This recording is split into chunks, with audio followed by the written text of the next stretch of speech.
Today on Dr. Phil. She was a marathon runner. She was a teacher. And now.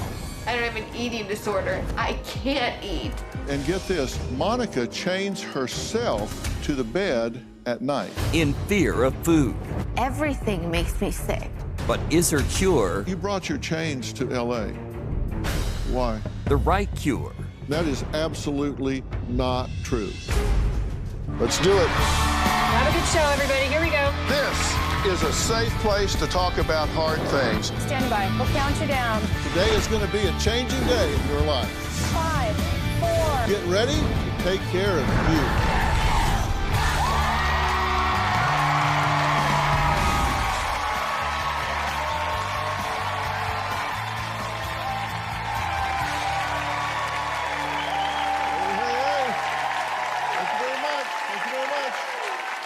Today we're talking about a story that you may have experienced because it's a question for the ages.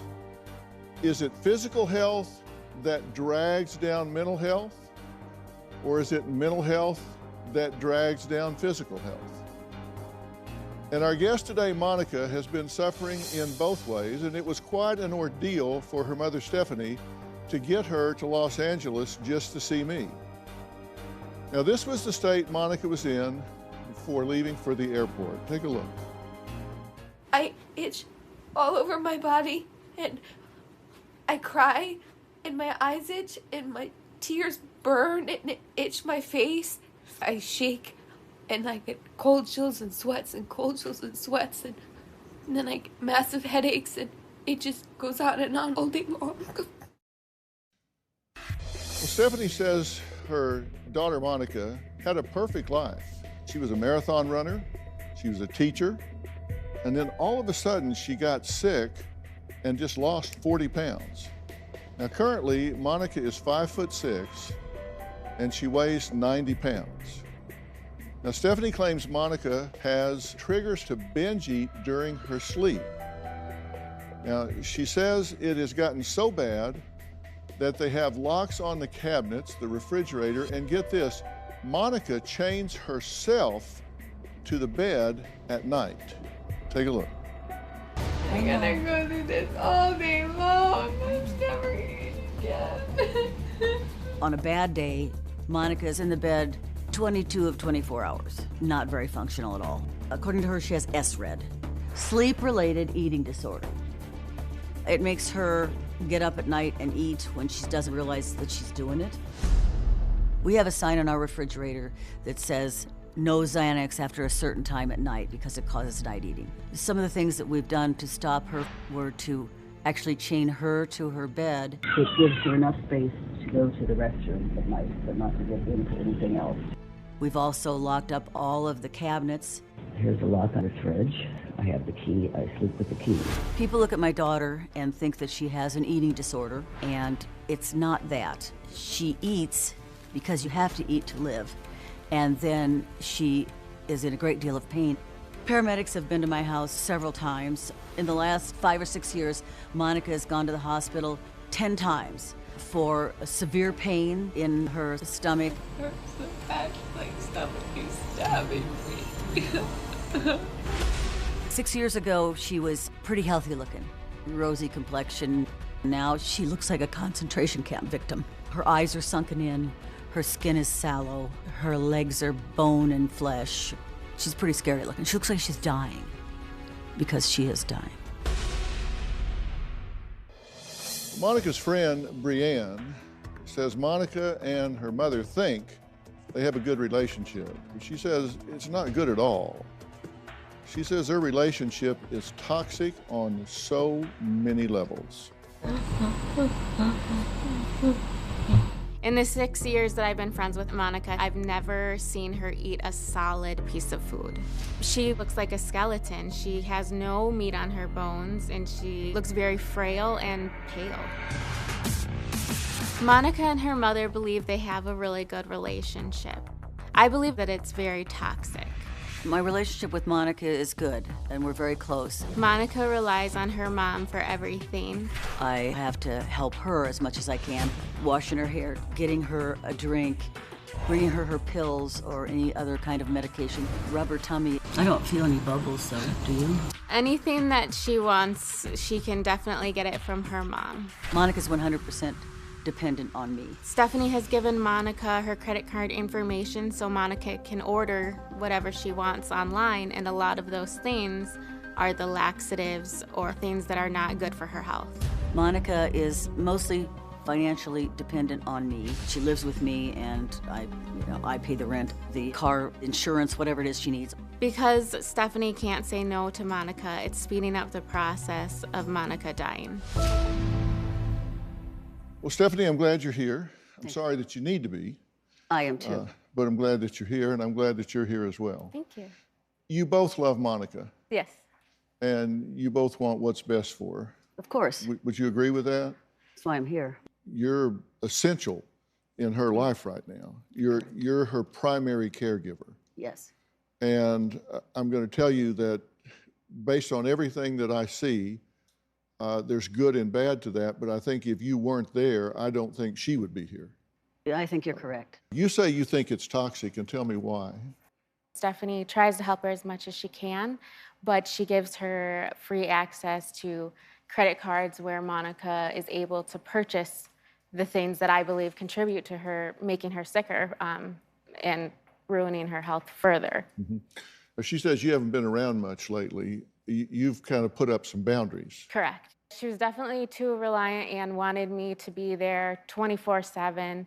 Again, at the time, married, had a daughter, and I just couldn't be there first thing in the morning, and she wanted me to stay till she fell asleep, so all day, and then wanted me to promise I'm coming back the next day. All right. And do you feel like she's abandoned her? Not at all. I knew nothing about any of this. Okay. Can we agree that she is deteriorating? Oh, substantially. Okay. Yes. And why do you think that is? I think that is because she has C. diff, and she hasn't been able to have it treated. She probably got it in the hospital when she had her baby almost 2 years ago, and she hasn't been able to have it treated because of the COVID, because the treatment that has worked for her in the past was fecal transplants, and they're not available. Okay. And what is your understanding of what C. diff is? It's a bacterial infection in the intestines and so forth. And the procedure that you're talking about worked for her for a period of time. Yes, because it gave her new gut flora, new bacteria in her gut, healthy bacteria. And she had Lyme disease was diagnosed, she had it for years, according to the test, but she was diagnosed in 2013. Actually, she was really sick in 13. In 2014, she was diagnosed by one of the foremost Lyme disease doctors in the country, and everything went downhill from there. It caused problems with her stomach and everything. And she's having trouble now finding someone that will do that procedure again, correct? Yes, because the FDA has pulled fecal transplants from the market right now because of COVID. Now, she wakes up at night and binge eats, and that's why, and not consciously, right, does it in her sleep. And then that winds up making her quite ill the next day, correct? Correct. And so as a result, you've locked all the cabinets up, and she said, look, you got to chain me to the bed because I'll wake up at night, and the chain's long enough so she can get up and go to the bathroom or whatever. It's not like you're chaining her to the wall. Correct. This is a voluntary thing on her Yes. part. It said, just stop me from walking in my sleep to the kitchen so I don't eat something that's going to make me sick. And people might think, oh, come on, you don't get up and sleep eat. Yes, you do. Yes, it's called SRED. Right, and that's not all that common, but it is well documented that it occurs. I've studied your situation in great detail, and I have some things to say that I think can really improve this situation. Do you want to know the things that I see from this chronic disease management standpoint? Sure. Absolutely. Well, coming up, it took every ounce of strength for Monica to fly to Los Angeles to see me. And she's been in bed since she arrived and now is in a wheelchair backstage. So we're going to meet her next.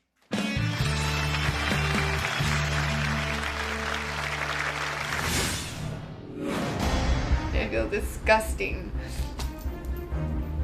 People look at me and think I have an eating disorder. I don't have a sorry. I don't have an eating disorder. I can't eat. And later, you brought your chains to LA. Why'd you bring them? Sleep eating, because I'll eat whatever. So I bring it just in case.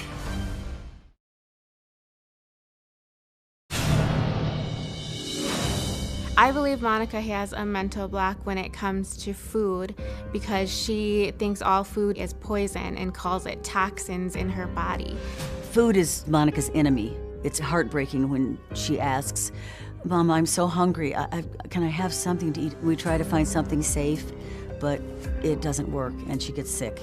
The longest that I know that she's gone without food is 15 days. She collapsed and ended up in the hospital for 5 days. Her potassium was below 1, and she was on IV potassium drips for days, trying to get it back to a level where she could be released and not have to worry about her heart. Well, Brianne and Stephanie say that Monica's health continues to decline, and anyone that's around her worries that she can die. Stephanie says they've tried everything, even voodoo doctors, but nothing works. Monica says everyone blames her for being sick, but she says it's not a choice. I have Lyme disease. It's given me a lot of complications in my life. I could eat about 5 or 6 things, and that was fine. That sustained my life. I was happy. And then when I got C. diff, all of that went away. I couldn't eat one food, nothing. I'm allergic to everything. My gut hurts like you can't imagine, and then I have to spend the whole day going to the bathroom. I can't eat anything. She's seen it, she's my caretaker. She'll usually warm me up a little bit of broth and put a bunch of salt in it, and I'll have a couple sips, and I mean a cup. Sometimes when I take certain medicines, they have side effects that make you hungry, and then that's a downfall.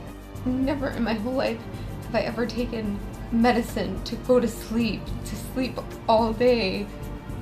I mean, I have a 0 quality of life, but it's the only thing that I know to do to get away from the pain for a couple hours. It's too much on your body, it's too much on your heart and your soul. I've lost the majority of my friendships. I've lost, I'm bedridden. I don't see the outside world. I haven't been outside for a year until I came here.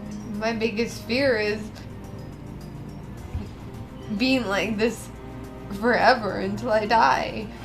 I want to look like I did when I ran marathons, and when I weighed 135 pounds and I looked normal and healthy and had an ass and had boobs and looked like a woman. I feel like a 12-year-old boy. There's nothing sexy about me. I feel disgusting. People look at me and think I have an eating disorder. I don't have a sorry. I don't have an eating disorder. I can't eat. Monica, it's good to meet you. Meet you. And tell me how you're doing today. Not good. Not good? I'm never really doing good. What do you think's going to happen with you? I think I'm gonna die. You think you're on the way out? Yeah. Do you have any hope at all of turning this around? Yeah. I wasn't completely healthy before I gave birth. I was 80% better though, which is huge, huge. Yeah. Okay, I was showering, I was going to the gym, I was driving a car, I was getting dressed, I was putting on makeup, I was talking to my friends, I was doing normal things. And then when I gave birth, I got C. diff in the hospital, and I have not recovered since. And I haven't been able to eat anything since. Nothing, not a grape, not a piece of fruit, nothing. Everything makes me sick. And what do your doctors tell you about this? Because a lot of people have this condition. They have the diagnosis of C. diff, and they do much better than you're doing. Yeah. My infectious disease doctor is very, very smart. He's the smartest doctor that I know. And he says that the food interacts with the bacteria in your gut. And so it thinks that your body's allergic and sensitive to these foods. And what do you think about your attitude, your behavior, the psychological aspects of what's going on with you? Well, I'm depressed out of my mind. Yeah, I can imagine. I've lost all hope. Yeah. So you do think you're suffering from depression? Oh, yeah. Who wouldn't? I mean, I've been stuck in the house for a year. Yeah. I'm bedridden. Right. All I do is lay in bed and then go to the toilet, and then lay in bed and then go to the toilet. Have you heard the term learned helplessness? No. Well, learned helplessness is a perceptual set where people get to the point where they believe nothing is going to change anything that I do. So they get the idea that they're helpless. That's a perceptual set that takes over with many chronic disease patients and causes them to just become passive. And you ask them what's going to happen, they say, I'm going to die. And when you gave me that answer, it sounded like you felt like, I'm a passenger here, I don't have a choice. I'm on a downward spiral, and there's not a damn thing I can do about it. Yeah, I haven't found a doctor who could give me a fecal transplant. That's all I need. If I got a fecal transplant, I'd be a different person in a day. You had that, and you aren't. No, I haven't in 2 years. Yeah. That's the problem. All right, well, let's take a break. Stephanie says not only does she take care of her 38-year-old daughter, she also takes care of Monica's 2-year-old son. And we'll talk about that after the break.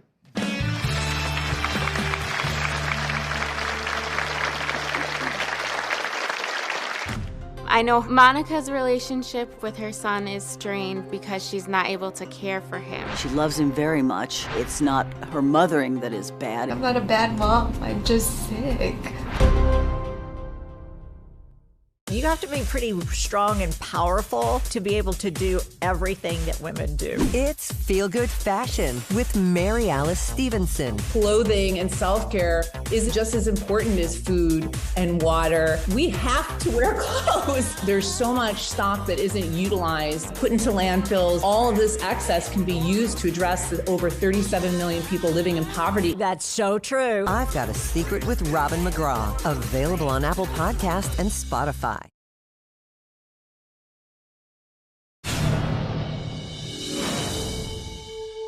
I have a 2-year-old and I don't want to lose him.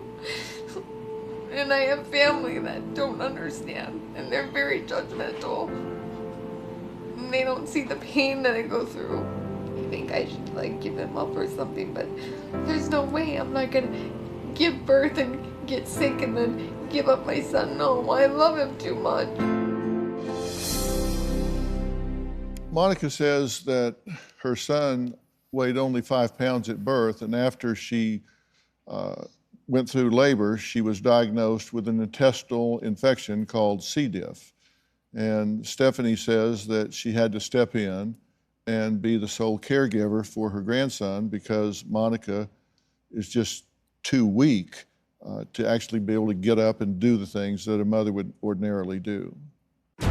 I have Monica's 2-year-old son that I'm taking care of. He's a lovely child, but he is 2 years old. He takes a lot of time and effort all day long.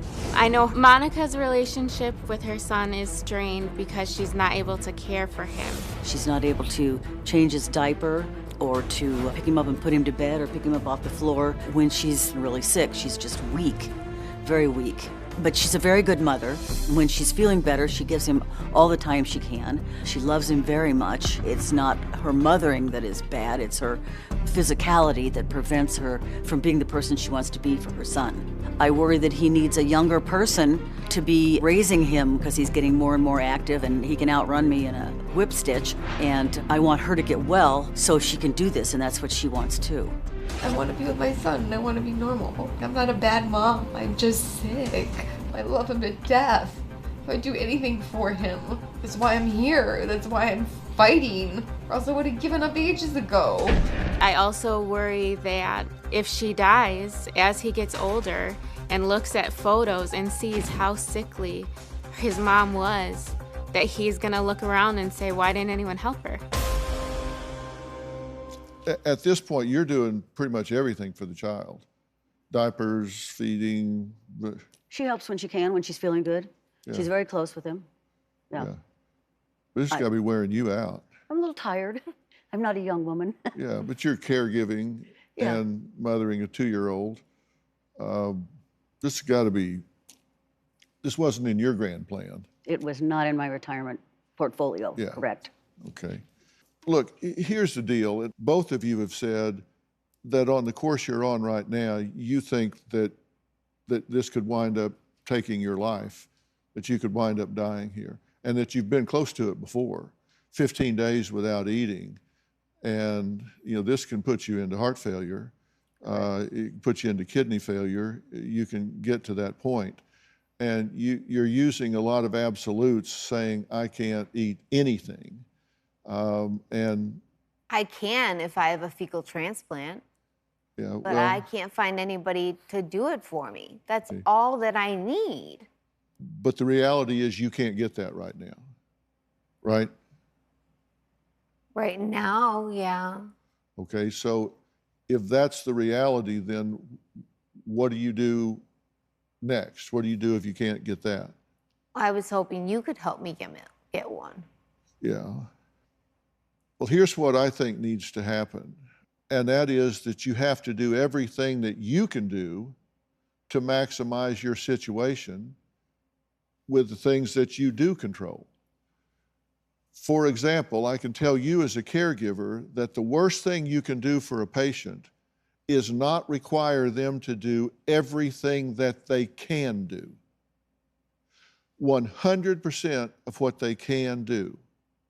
If you're dealing with someone that has a major spinal injury and they can barely walk, and it takes them 10 minutes to get across from here to the end of this dark brown floor to flip a light switch that you could do in 6 seconds, you have to allow them to take 10 minutes to get over and flip that light switch.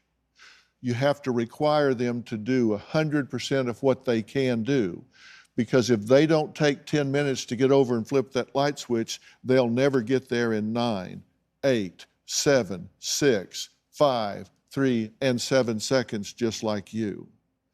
If you don't require them to become an active member of the treatment team, then they'll never become an active member of their treatment team. And you're being, in my view, way too passive. And, why would you get out of bed? Why would she do anything if somebody's doing everything for her? You buy her laxative, you buy her cigarettes. She orders them on Instacart and they get delivered. She couldn't buy them without you. Why not? She doesn't have any money. Yes, she does. I'm sorry. Is that No. upsetting?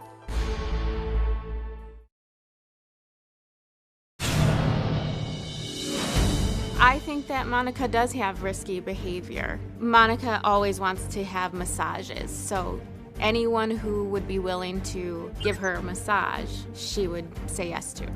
Monica went to a hotel with a guy she met on social media. When I found out about it, I went to the hotel myself. I walked in and saw her, and she was in the bathroom, not fully dressed. I told him that we were leaving.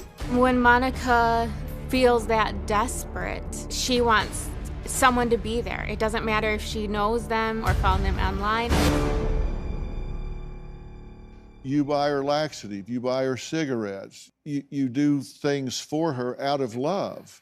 Okay, she's your daughter. And look, if this was my daughter, it would be very hard for me to not do everything that you're doing. I totally get that.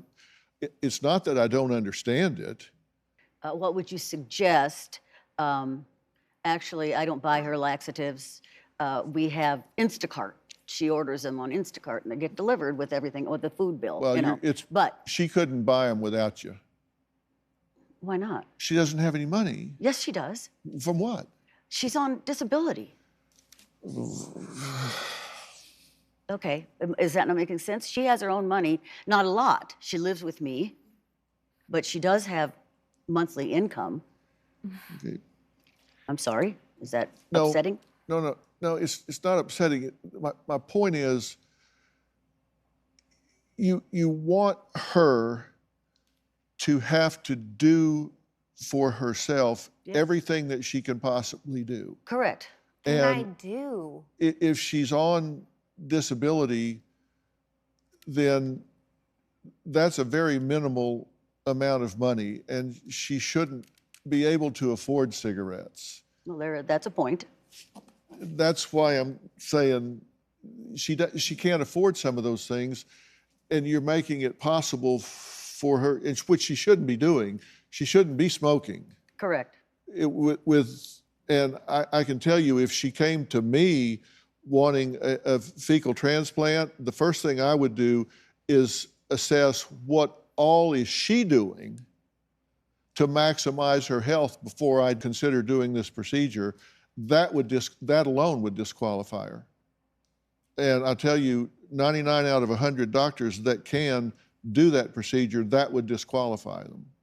She's never been told that by any doctor that she's Never. gone to, Okay. and they are GI doctors in Florida and Wisconsin. I agree with you. I think the smoking is horrible. But I've never been told that. no. Well, if you can find one that will do it, then great. Yeah. Well, we They did. should not. Okay. If she is putting toxins in her body, then they shouldn't perform a procedure to take toxins out of her body. If she's voluntarily putting toxins in her body, it would be really odd. I don't know a doctor that would perform a procedure to take toxins out of her body if she is voluntarily putting toxins in her body. Now that has to make sense. It does make sense. But the main thing right now is COVID. Her doctor in Florida, who's done fecal transplants on her before, and he is a GI doctor, and she's been going to him for Extremely years. successful. He can't because of COVID. Okay, but that's not responsive to my point. My point was, is she doing everything she can do to maximize her health profile? Right. Coming up, Stephanie says she needs to put chains on her refrigerator and cabinets so Monica won't binge eat at night. Did Stephanie and Monica bring her chains to LA? We'll talk about that next.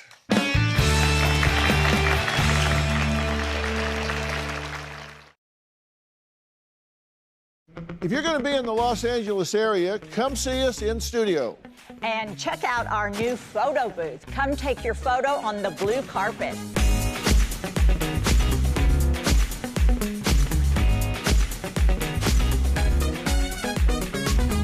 You can find your photos on my private Facebook group, Dr. Phil Fanatics, by scanning this QR code or search for Dr. Phil Fanatics on Facebook and press Join Group. Look in here. All right, good picture. We have some exciting things in store you don't want to miss.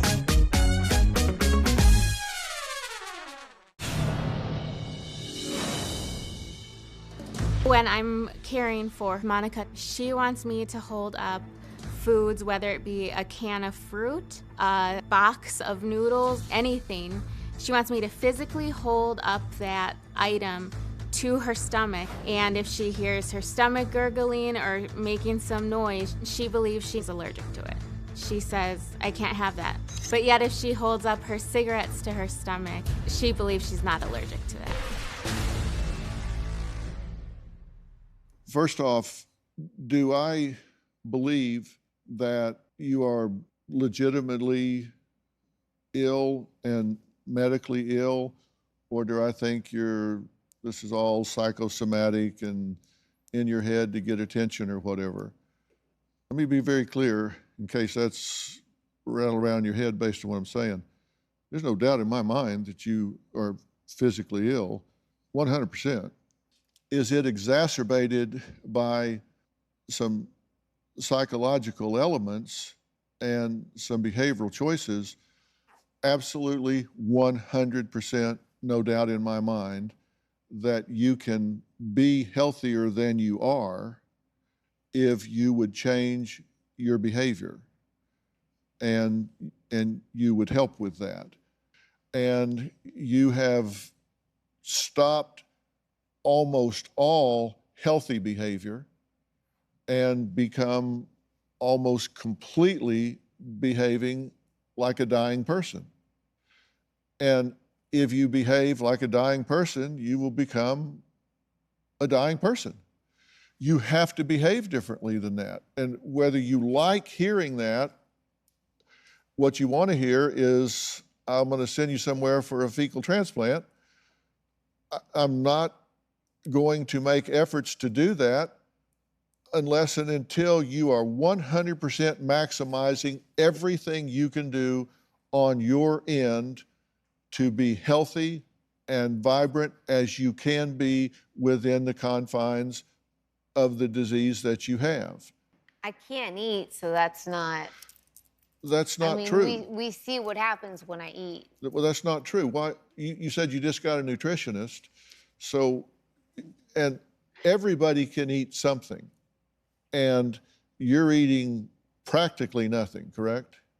I eat like every 5 days, and then That's, I have diarrhea 15 times a day. you're not going to convince me that there is not more that can be done in that regard.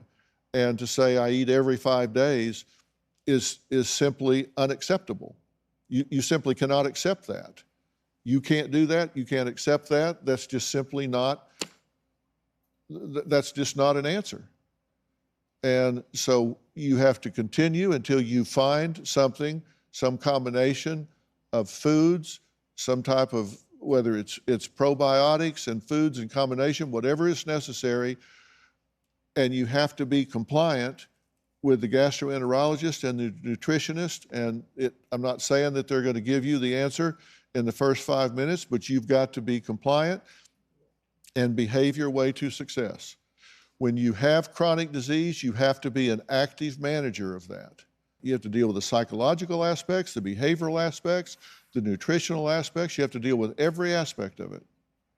You brought your chains to LA. Why? I haven't used them. Why'd you bring them? Just in case. Some hotels have food like right outside, and I don't want to wake up. Like I have SRED, which is sleep-related eating. It's like sleepwalking or sleep driving, but sleep eating. Yeah, I know what it is. And if I do it, I'll just get way sicker because I'll eat whatever. So I bring it just in case. The hotel has like stuff outside, but this hotel doesn't, so I don't have to use it. Well, so what are Monica and her loved ones going to do? I mean, what are they hearing me say? I got some questions when we come back.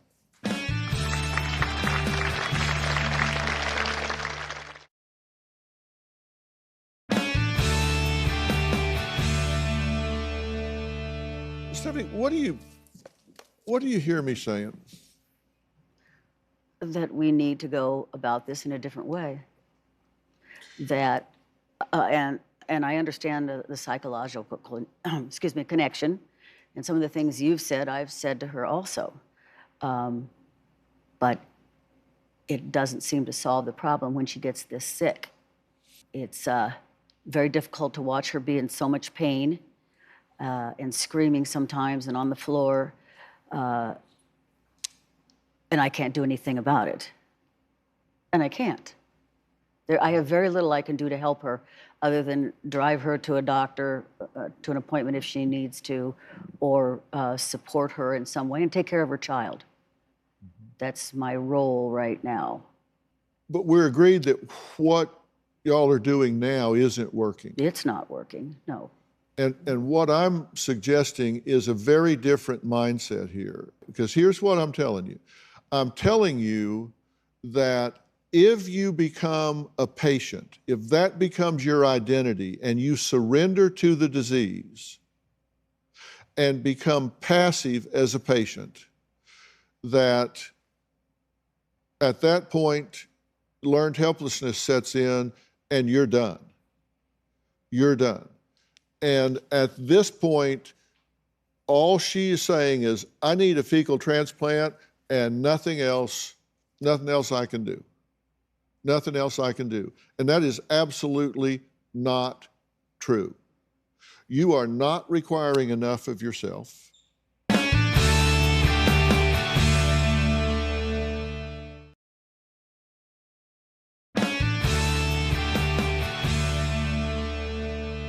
Let me conclude by saying this. I am not giving you medical advice here. That is not my lane. I'm telling you there is a huge psychological overlay here, huge, that will sabotage the best medical regimen. I agree.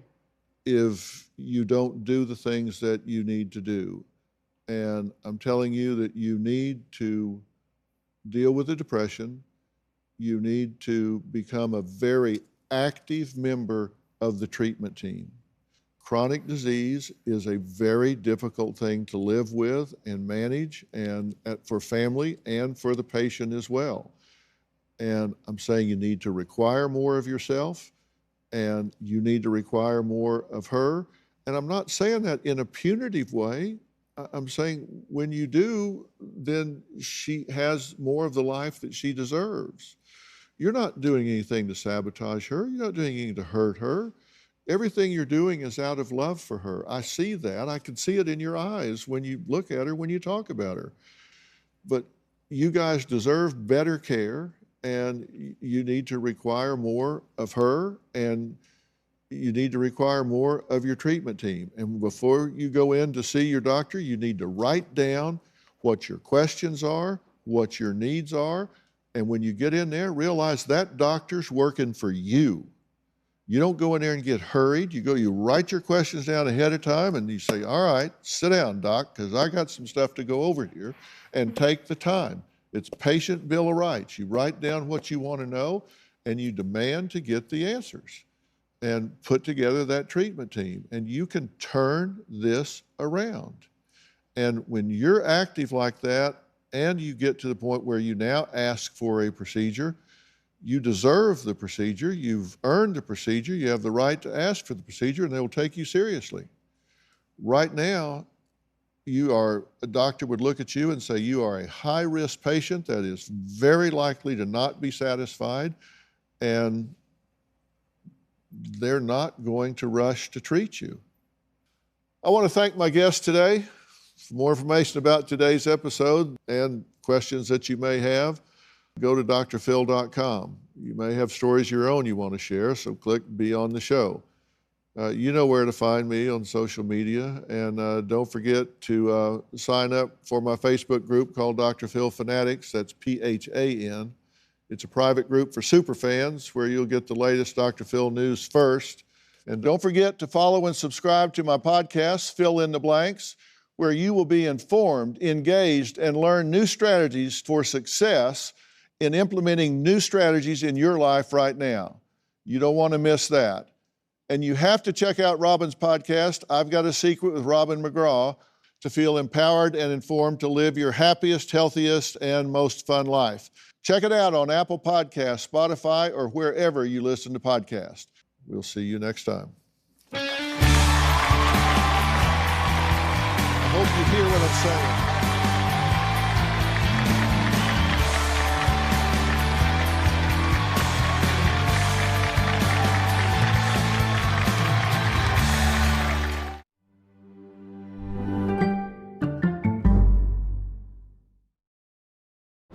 Today on Dr. Phil.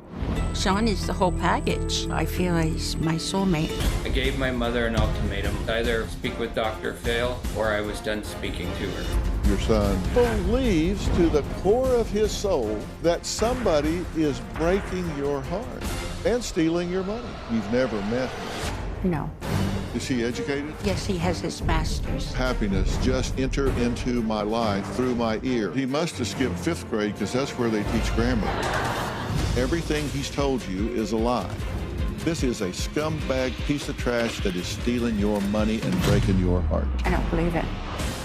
Let's do it. Have a good show, everybody. Here we go. This is a safe place to talk about hard things. Stand by. We'll count you down. Today is going to be a changing day in your life. 5, 4. Get ready to take care of you.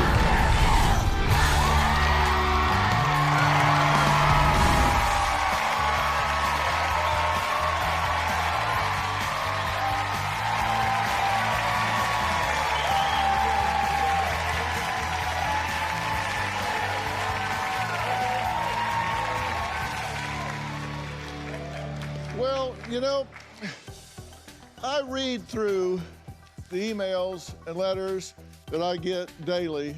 We categorize them, we put them in groups, and I look at the ones that I think are going to relate most to all of you here and all of you at home. And these are a stack that are thanking us for raising awareness about online love scams. Now, my guest today, Darcy, and his wife, Lindsay, are also fans of our platform and say they have replicated techniques from past episodes to convince Darcy's mom, Nancy, that she's being scammed by someone calling themselves Sean Carter.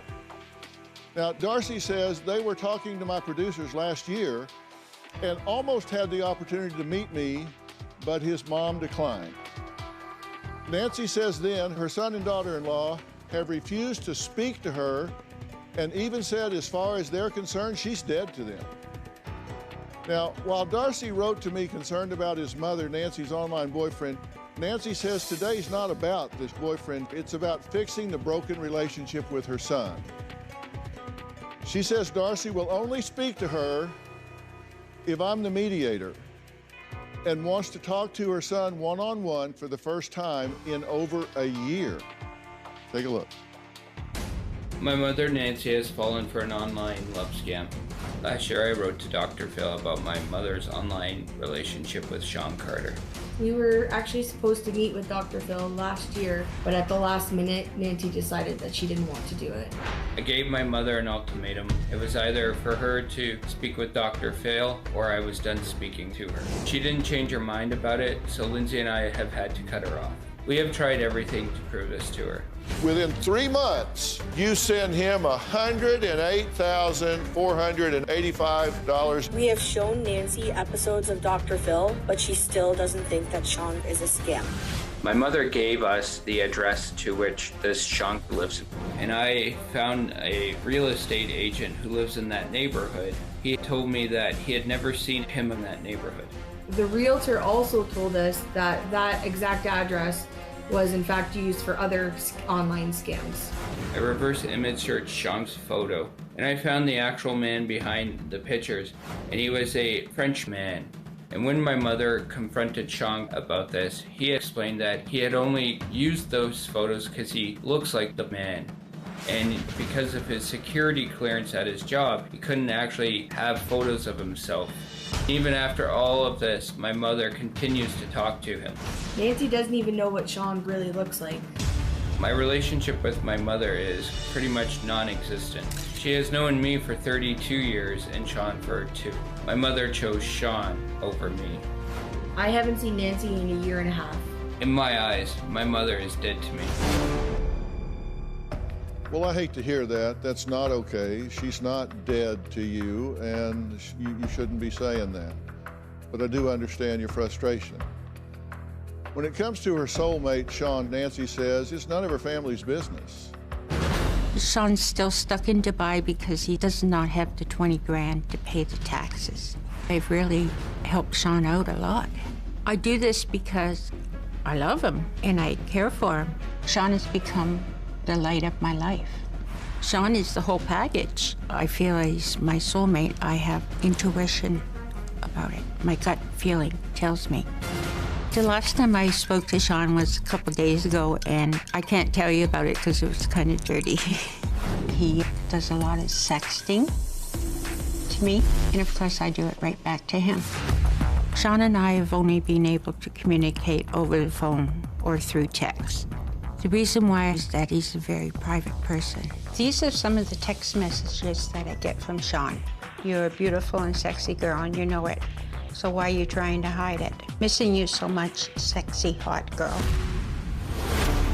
My son Darcy and his wife Lindsay are very upset at me with my relationship with Sean. My son thinks that Sean is a scammer, a fraud, and a phony. Darcy's upset because I've sent Sean money, and he said to me that he could have used that money to help him and Lindsay have a baby through in vitro. My son Darcy is controlling, rude, and argumentative. My relationship with my son and daughter-in-law is broken. In my eyes, sitting down with Dr. Phil has nothing to do with Sean. What I want to talk to Dr. Phil about is to fix my relationship with my son and with my daughter-in-law, Lindsay. Well, it's good to see you. Thank you. Nice to meet you. Well, it's good to meet you. You said that this really isn't about your relationship with this Sean. It's about your relationship with your son. Yes. And I agree with you to a large extent. I don't like this family being fragmented at all. No. And I want your relationship with your son to close ranks. I want you two to be back in each other's lives. He's frustrated because he thinks you're being scammed. Yes, he Now, is. if he knew something that somebody was hurting you, somebody was exploiting his mother, what would you expect him to do? What would you want him to do? Well, he has helped me try to find, the real person. But that's not my question. Whether it was this or if somebody was poisoning your food or breaking into your house at night and stealing money, if he knew somebody was hurting you in some way, and he knew that in his heart, he believed that to the core of his soul, what would you want him to do? What would you expect him to do? To help me. You would expect him to passionately advocate for you, right? Yes. That's what he's doing. He believes to the core of his soul that somebody is breaking your heart and stealing your money. Mm-hmm. Now, whether he's right or not, that's what he believes. And that's why he's doing what he's doing. And you're saying that's what you would expect him to do if he really believed that. Mm-hmm. Right? Yes. Mm-hmm. So how can you be frustrated with him if he really believes that? Maybe he's wrong. We'll talk about that in a minute. But if he believes that, that's what you would expect him to do. Yes. But he doesn't have to not be in touch with me. Couldn't agree more. Yeah. I'm 100% on your side on that. But you would expect him to continue to beat the drum if that truck's coming up behind you. Right. Okay. Yeah. Now, is it possible he's right? Here's a poem he wrote to Nancy. Happiness, just enter into my life through my ear, to my brain, and I sticked it to my heart. Is he educated? Yes, he has his master's. But he must have skipped 5th grade because that's where they teach grammar. And later, why can't he show you his picture? He just can't have any pictures on his phone. The Canadian government says you can't have a picture to show the woman you love. Yeah. Well, you got the CIA, and we got it too in Canada. So you think he may be an agent? Yes.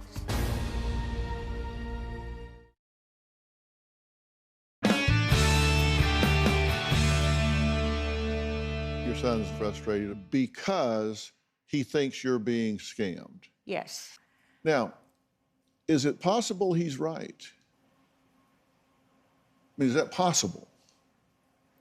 Yes, it is possible. And if he's right, would you want to know it? Oh, yeah, definitely.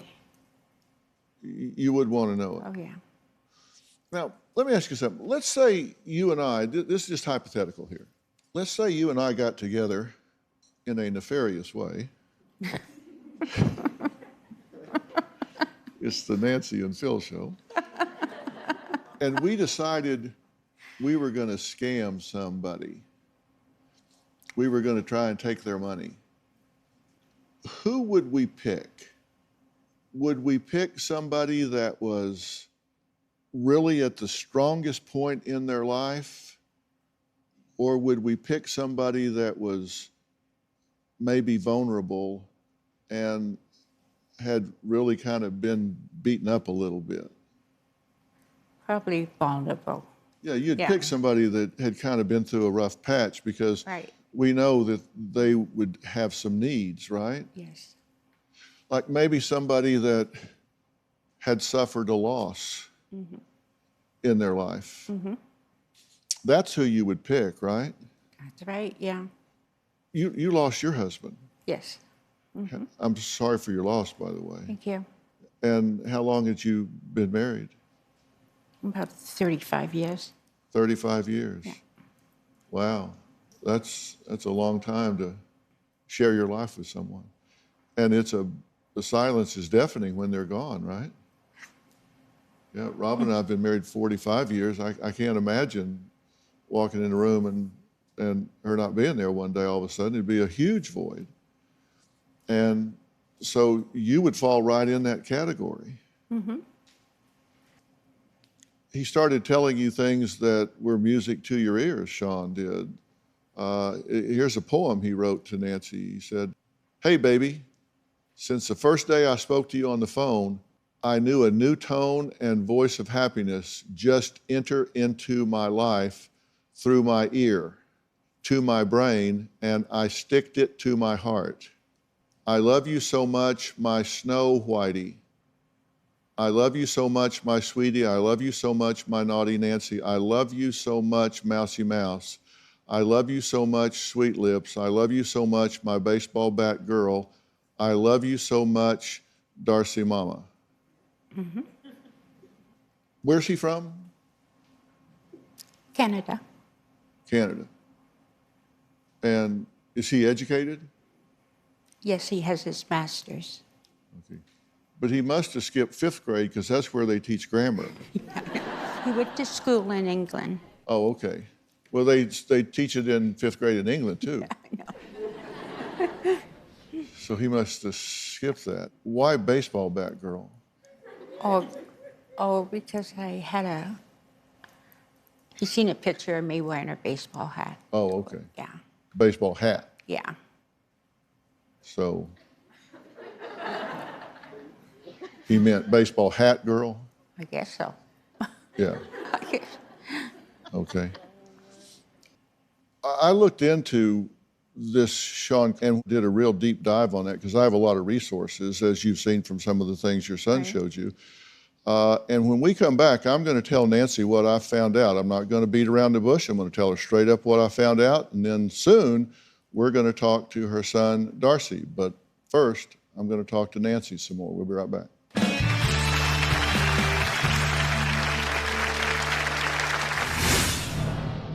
I've done a lot of investigations into these love scams, and there's a pattern. So I went through your story, and boy, oh boy.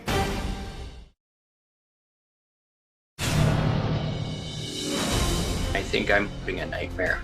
My mom is being scammed by a online con artist. This absolutely makes no sense because my mother was the one who is always up to date about the newest scam. It's crazy. Before all of this, we would go to Nancy for financial advice. My mother is the type of person who is scared to shop online as she thinks it's a scam. At this point, I think Dr. Phil will be the only one that can help my mother with her situation.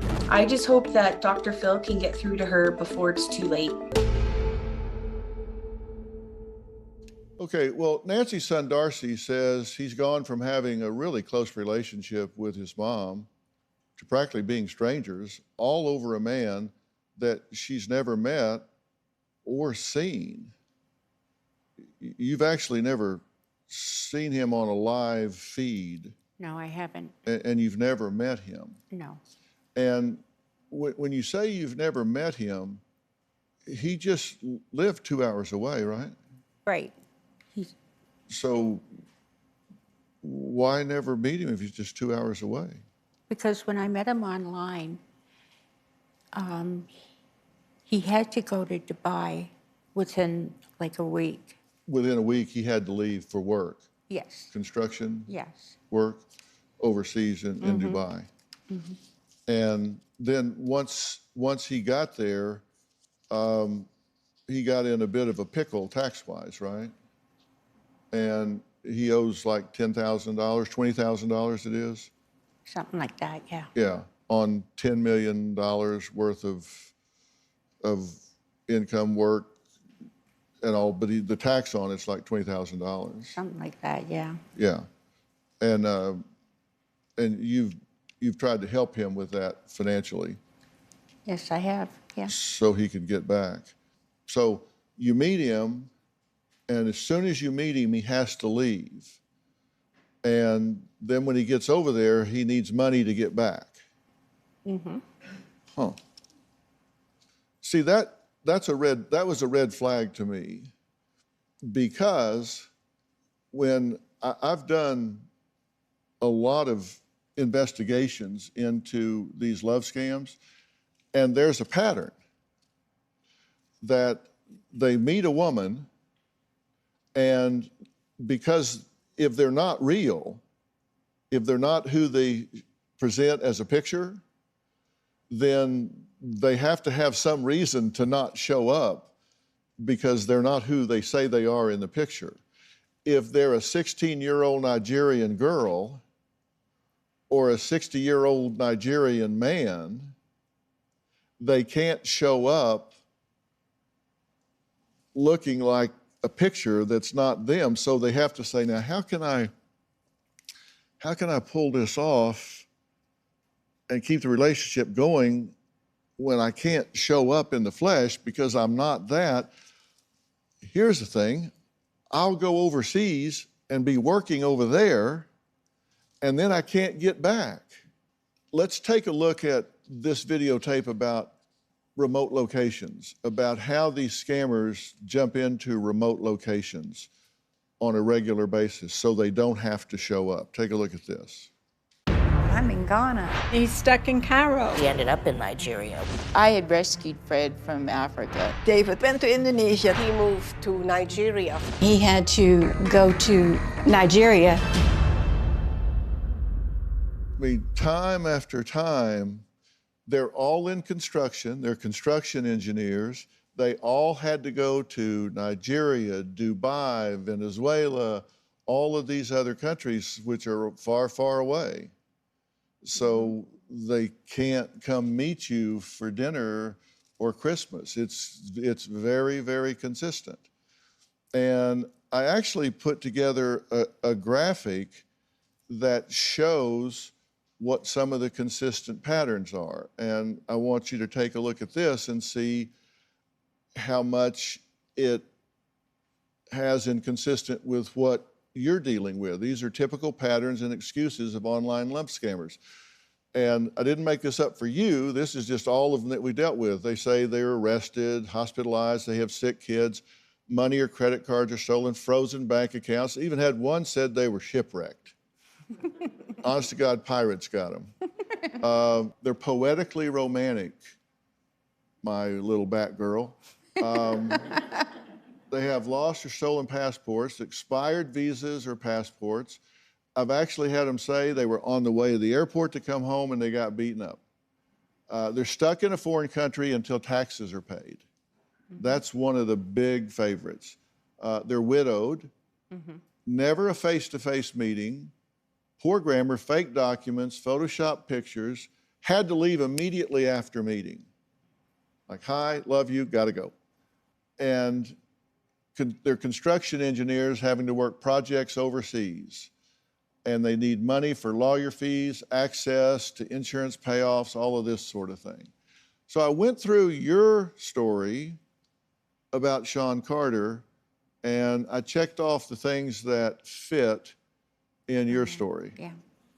And boy, oh boy, widowed, no face-to-face, poor grammar, had to leave immediately, in construction, stuck in a foreign country until taxes are paid. I mean, all up and down, just consistent with everything that's typical. So it made me want to start checking to see whether or not other things checked out. You said he couldn't show you his real pictures because of his security clearance. Right. Even to the woman he loves. And he's a contractor. He must have a little part-time job.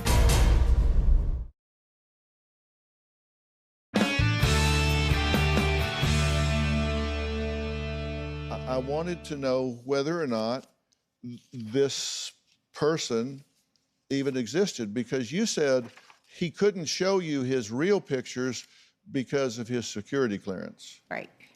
Because is he like 007 or something? I mean, is he in some kind of undercover work, or why can't he show you his picture? I don't know. He's under. I'm sorry? I don't know why. He just can't have any pictures on his phone. Even to the woman he loves? Yeah, he signed a, very contract, with the government. What government? Canadian. The Canadian government says you can't have a picture to show the woman you love. Yeah. And he's a contractor. Mm-hmm. Okay, now Nancy. This must be his other, he must have a little part-time job or whatever you want to call it. Okay, now, does that make common sense to you? Well, you got the CIA in the States, right? Right. We got it too in Canada. So you think he may be an agent? Yes. A CIA agent? Yeah. Okay. Well, I wanted to see if he really existed. So I wanted to check out whether or not someone with that name and birth date existed. Mm-hmm. And so with the resources I have, if he was a secret agent even, he wasn't when he was born. Yeah. He wasn't when he was in the 5th or 6th grade. So those records would still exist. And here are some findings that we've come up with and verified. And these are things that our team came up with. We first corresponded with the real man in the photos, because there were some photos originally. And we found the man that is in those pictures. We talked to the man, and he said, these pictures have been stolen. We also found out that a non-resident can open a bank account and have a debit card in Dubai. So he told you that he couldn't. Yeah. And that's why you needed... I don't think they can. No, they can. Yes, I searched it too. Well, then you talked to the wrong people, because they say non-residents can open bank accounts and they can have debit cards in Dubai. Okay. This isn't a close call. This is not a question. You can go over there right now today, open a bank account and have a debit card in Dubai. You can transfer money from here to there. You can do they're very westernized. You can do everything there that you can do in New York City or Ontario. The phone number that he's given you is listed to a different name. I wonder what the name is. Well, I would happy to tell you that, but not on the air, because that would pull somebody else into this that's not involved. He attended the University of Florida, right? No, he did not. He never attended the University of Florida. Nobody of that name ever attended the University of Florida. Nobody of that birth date ever attended the University of Florida. He never attended the University of Florida. That's a lie. It was just made up. We've spoken to the registrar. We've gone all the way back. We went 10 years before, 10 years after. So. What about San Diego? I just found something out. Well, that ain't in Florida. No, I know, but on his LinkedIn. Well, we'll have that checked while I'm speaking. My control room is on that like a duck on a June bug. Are you talking about San Diego State or the University of San Diego, California? We'll check them both. Yeah. Okay? If it's got San Diego in it, Yeah. we'll check it right now. And there is no Sean Carter with that date of birth in the entire country of Canada. Border to border, coast to coast. This man doesn't exist. This is a scumbag, piece of trash, psychopath, thief in the night that is stealing your money and breaking your heart. He doesn't exist. I don't believe it. He's for real. Not one thing he's told you is true. What's going on?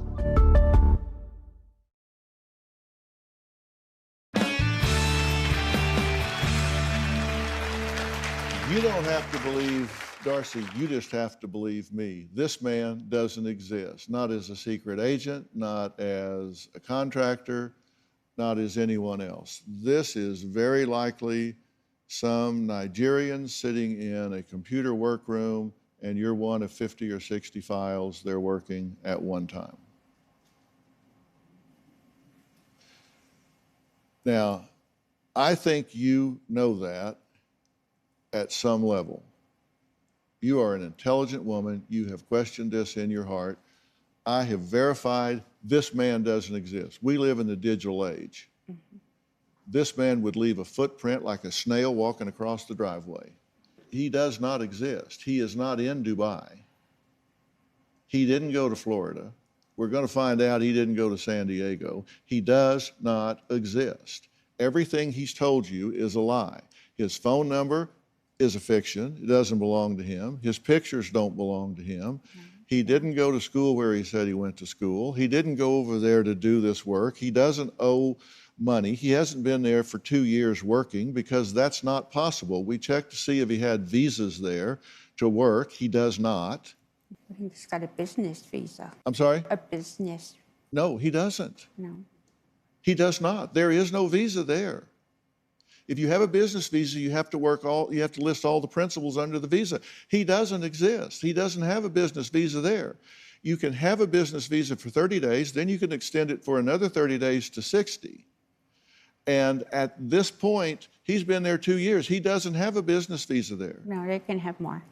You can have 5 years, I 10-year understand that. visa. And if he did, it would be on record. He doesn't have one. He doesn't have a business visa. He doesn't have an allowance. He doesn't have anything that has extended his right to be there, because in order to have something extended, you have to have been there to begin with. You don't just come and go from Dubai. You have to register in, you have to register out. I know. He did not register in, he has not registered out, and he is not registered there. And trust me, they know who's in that country. He's never been there because he doesn't exist. I don't believe it. Pardon me? I don't believe it. Okay. That's my big question. I want you to tell me what is really going on, because you're smart enough to recognize irrefutable, concrete evidence when you see it, and you're choosing not to acknowledge it. So, what's really going on? I just believe that he's for real. I mean, some of the things that you have shown me, I understand that he could be a scammer. You know, he has all the characteristics of some of those things that you wrote. And, but I believe that he's a real person. Okay, well, there's a real person on the other end. Somebody's writing to you. Yeah. But it's not who you think it is. I'm serious. Somewhere in Nigeria, in a room, No, he's not. there's No, somebody sitting and typing, and you're one of about 50 people there working. No.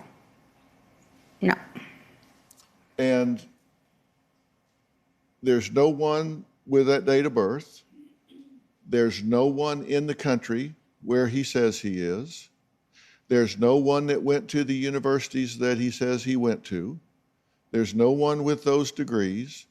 This person simply doesn't exist. Not one thing he's told you is true.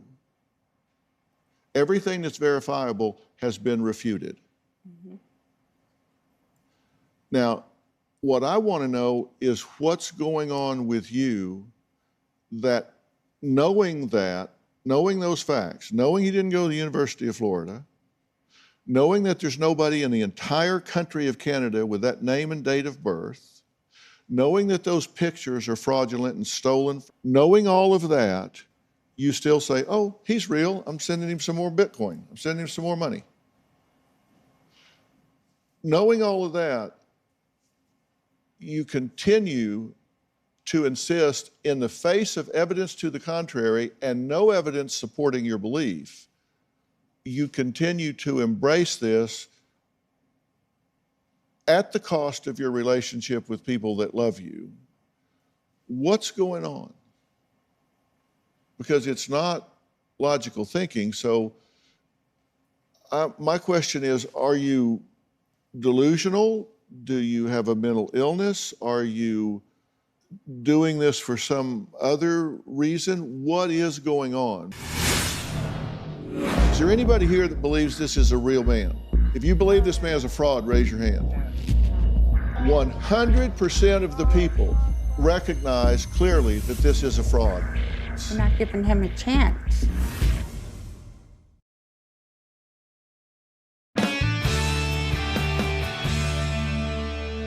Is there anybody here that believes this is a real man? Raise your hand if you believe it's a real man. If you believe this man is a fraud, raise your hand. No. Virtual audience, you believe it's fraud, raise your hand. 100% of the people recognize clearly that this is a fraud, except for you. And you don't even blink. It's like, yeah, gotcha. I hear you, see the evidence. You're not giving him a chance to prove himself. He's had every chance to prove himself. He had a chance to tell you who he was. He had a chance to tell you the truth. Yeah. He had a chance to give you accurate information, and he gave you lies and asked you for money. Mm-hmm. And if he really loved you, he wouldn't allow you to give him money. He would say, no, keep your money to take care of yourself because I love you and I want you to be secure. I'm a man, I've got a master's degree, I can earn my own money. I won't accept money from you because I love you and I want you to be secure. If he loved you, that would be the rhetoric. Instead, it's send me money to pay these taxes and then I'll come home. So if you don't look at the logic, look at the emotion of it. He's out there working in the world and he's taking money from you. Nobody that really cared about you would do that. No woman would do that with a man. No man would do that with a woman that they really cared about.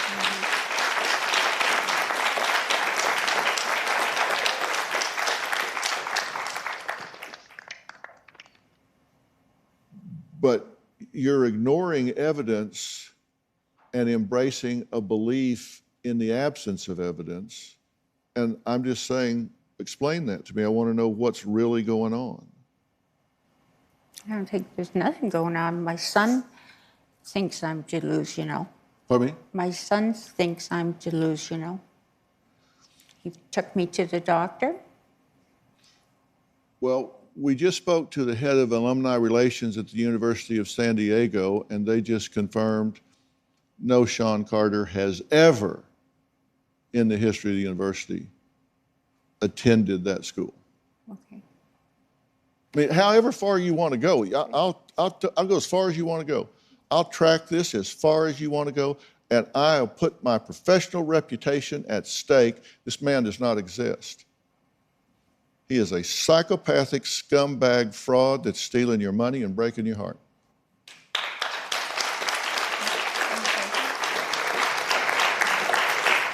And I'm not going to tell you what you want to hear because I care about you as a human being and I don't want to see you taken advantage of.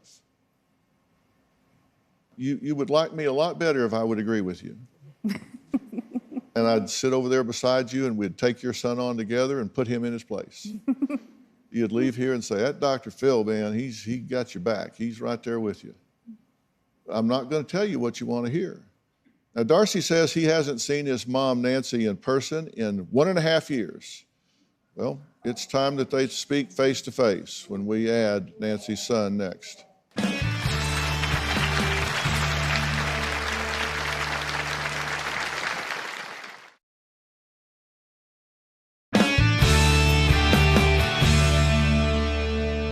Well, we're out of time today, but we're only getting started. Tune in tomorrow when Nancy and her son Darcy speak face-to-face for the first time in over a year. And what secret has Darcy been hiding from Nancy about Shawn Carter? Well, it shocked both her and me. And will Nancy finally take my advice about Shawn? She definitely was not backing down. Next time, a mother and son face off. Hi, Nancy. You call your mother Nancy? Over a catfish controversy. How much have you sent him total? Probably about 50 grand. How much money will you send before you say enough's enough? How long will you wait before he doesn't come back from Dubai? Maybe another year. He might be coming back. I still have to keep an open mind. You cannot put your life on hold for a ghost. That's next time. You do not want to miss that. Look, I want to thank all of my guests today. For more information about today's episode, log on to drphil.com. And if you want to be in the studio audience, yes, we do have live audiences back in the studio now. Just go to drphil.com and click on Be in the Audience. We're following all the CDC guidelines. Everybody here has a mask on, and we're keeping you guys safe, right? They're bringing you in properly. So we do have audiences back in studio, which really helps me a lot. So if you're in the area and you can be here, we'd love to have you in the studio audience. You can find me on Twitter, Instagram, TikTok, and Facebook. Be sure and join the Facebook group, Fanatics, that's P-H-A-N. It's a private group of super fans, and be sure and check out my podcast, Fill in the Blanks. I'm on part 4 of Toxic Personalities in the Real World. In this episode, I dive into communal narcissist as well as finishing up on malignant narcissist. Also, check out Robin's podcast, I've Got a Secret, with international best-selling author, journalist, and podcast host Mitch Albom. They're going to dive into his highly successful book, Tuesdays with Morrie, and his profound new novel of hope and faith, The Stranger in the Lifeboat. You don't want to miss this conversation. Check it out on Apple Podcasts or wherever you listen. Thanks for being here. So long.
Today on Dr. Phil, her husband's an addict. He left our baby in an overheated garage. 100 degrees, screaming, crying. And when my sister was 2, fell flat on the concrete. You left this person in charge of your children. It's not happening every single day. You know, serial killers don't kill somebody every day. But mom claims it's her daughter who needs help. I don't think Brinley is the problem. She's getting into fights, sneaking out at night. She's doing a lot of the mothering. She is not. I am doing everything. I always have a baby in my arm. I'm always feeding a kid. She does help me when I ask for help. You just said I don't help. Which is it?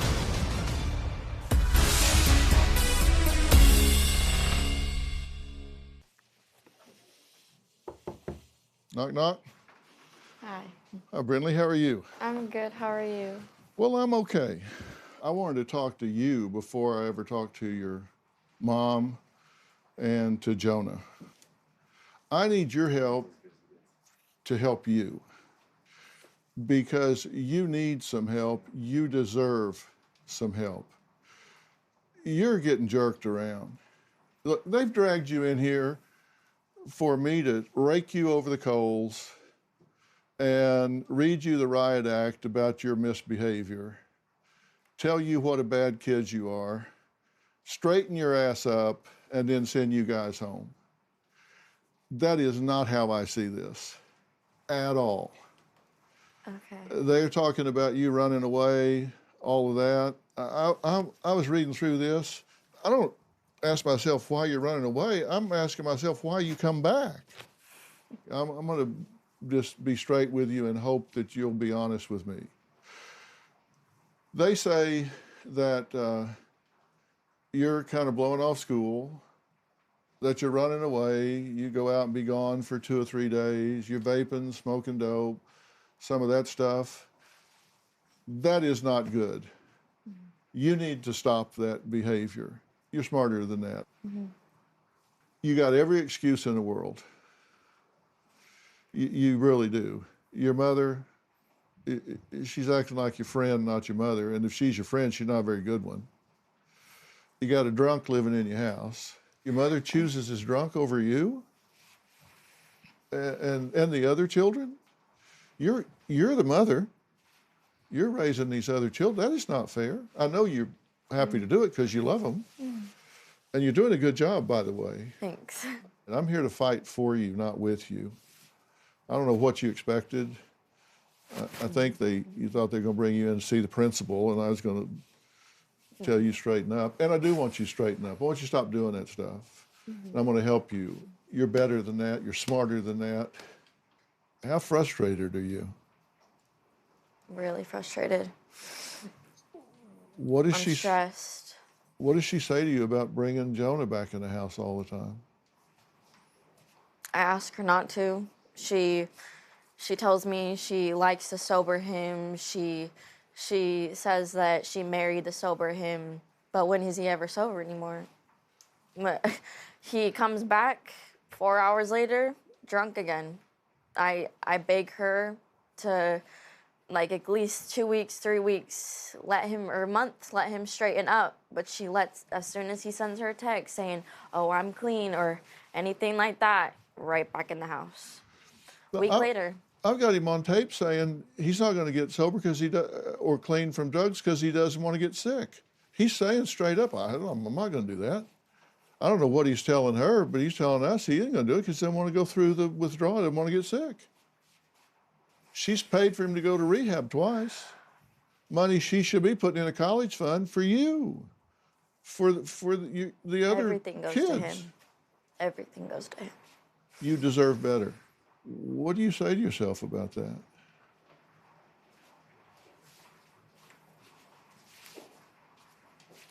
It's just hard. It's really hard. I try to be there for my sister because she doesn't need to see that. She doesn't need to see them screaming. I take care of her. I make sure she doesn't see that. I've been seeing it since I was 6 years old. He's pushed my brother away. He was the only one. He used to take care of us. He used to be the one keeping me away from it, trying to keep me away from it, but he's gone. He's gone by now. I would have been gone by now if I had the chance. Absolutely. So he's made me lose my brother. A bunch of my friends are scared to come over. How many times my neighbors have seen cops at my house? It's embarrassing, and it's hard. I've been making police statements since I was 7. That's not right. And, you know, she says she didn't want to be a single parent raising 3 children. Hell, she's raising 4 children. He just adds, he's another child in the house. Exactly. I take responsibility for what I do. When I smoke weed, that's on me. I do that. But him, anything that goes wrong with him, oh, well, Brindley did this. Well, Brindley did that. Well, Brindley didn't do this. You're a grown-ass man. Take responsibility for what you do. Well, he's asked you for weed, right?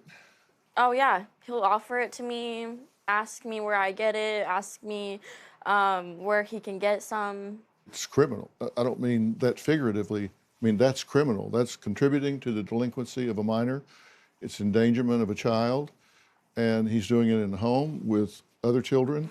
That's criminal behavior. And if your mother allows that to go on, that's criminal behavior.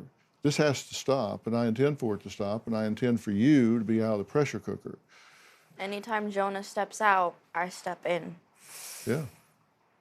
I mean, I've been raising them. I've been raising my twin sisters. I always have a baby on my arm. Always am feeding a baby. Always am changing a diaper.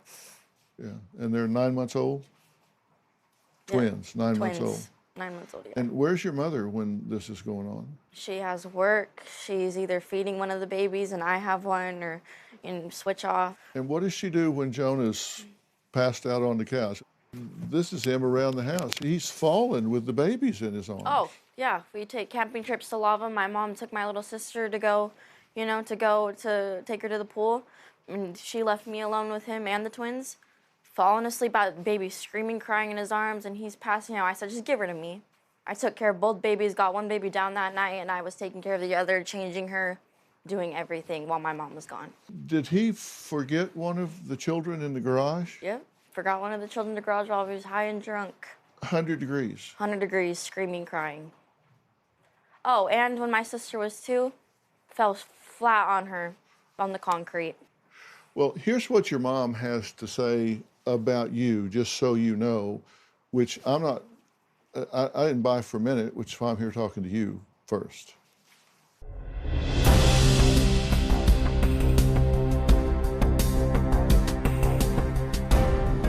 My 15-year-old daughter, Brindley, has been a total teenage nightmare. You just trouble. Ugly. You look stupid. And you're a terrible mom. She's getting into fights, vaping, smoking marijuana, sneaking out at night. It's actually killing me, and you're adding more stress to my life. I can't wait for freedom, so that's why I just immediately act. When I try to punish her, she just runs away. It's like she's punishing me for punishing her.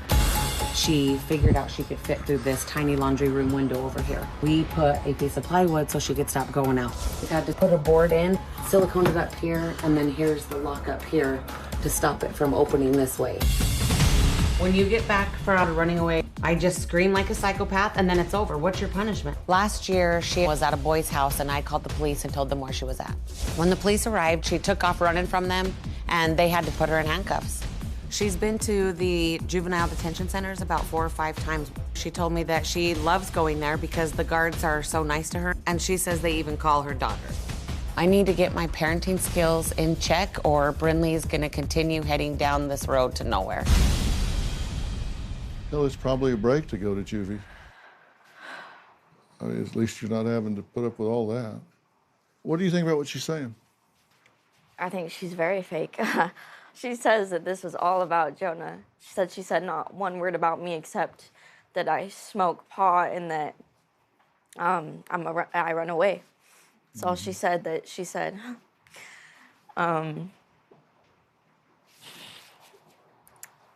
She's crazy. You got reinforcements now, okay? Thank you. We're going to deal with this together. But you understand, I want to be very clear.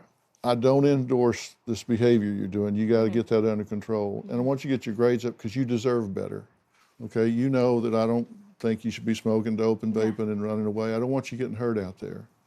Okay. Look, I'm going to go talk to your mom now, and I'm going to be very, very straight with her.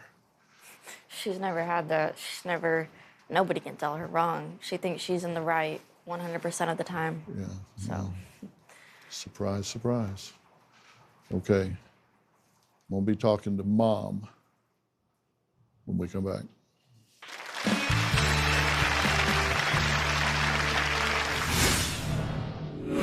I don't get it. I don't get what the hell you're thinking. I don't get what the hell you're doing. I don't get how you're making that okay. Do you consider him to be a danger? And later... It's like having a fifth child at home that I'm looking after. No, you're not. She's doing a lot of the mothering. She's changing diapers and feeding babies just like you are. She is not. She is not there doing anything.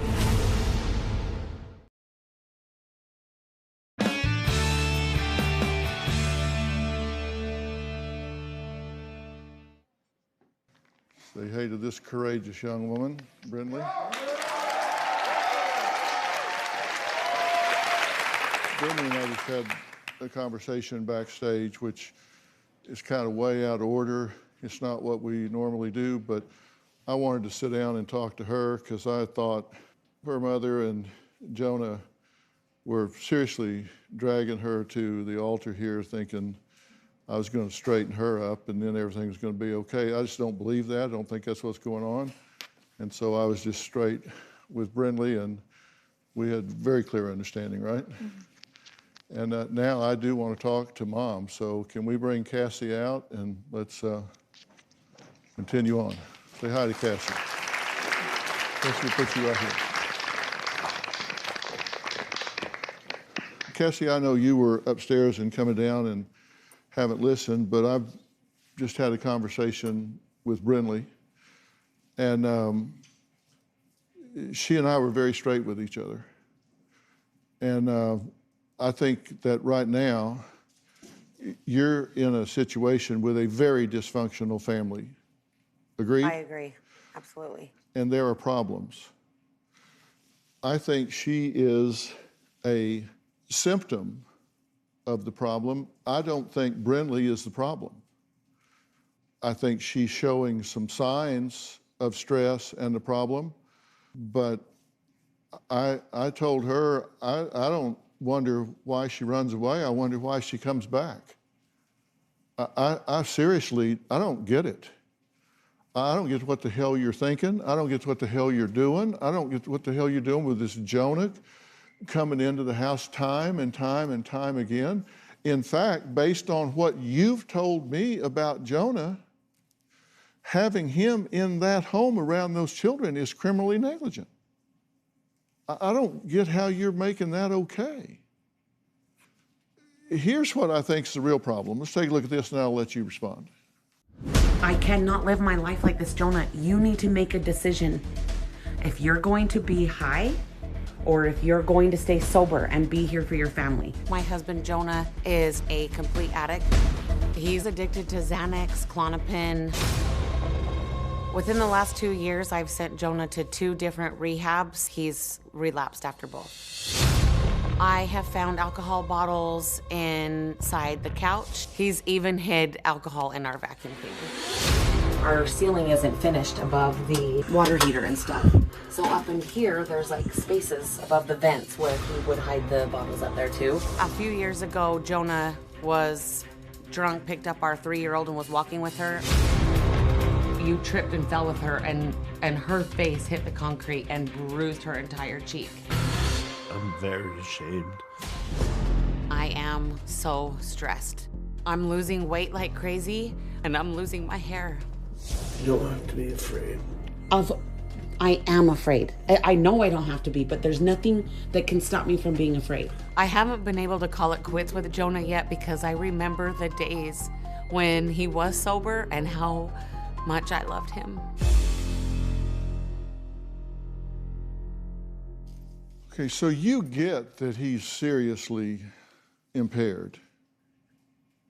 I do, to a point. I see so many instances where he's not drunk or he's not so far gone like that. And every day I just keep hoping that more and more of those days are gonna come because he wasn't always like that.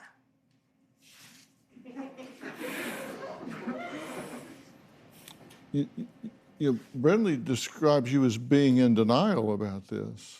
She didn't use that word. She just said you just keep believing him when he says he's going to get sober, right? Yeah. And do you consider him to be a danger? It's not happening constantly. He's so charming and he's so believable. I want it to be true. He's standing there stoned holding a baby, but he has some good days in between. And later, other than drugs and alcohol, he's a decent guy, right? Yeah, he's wonderful. Well, let's check his criminal history. Oh my God. When I have patients come in and want to quit smoking, what I tell them to do is the secret to kicking the habit. If people see how unrewarding a behavior is now, that's how we change any habit. With addiction psychiatrist Dr. Judd Brewer. So what can relapsing do to your progress? 2 steps forward, 1 step sideways. There's no step backward. I've got a secret with Robin McGraw. Thank you for explaining that to me. How much do I owe you? Available on Apple Podcasts and Spotify.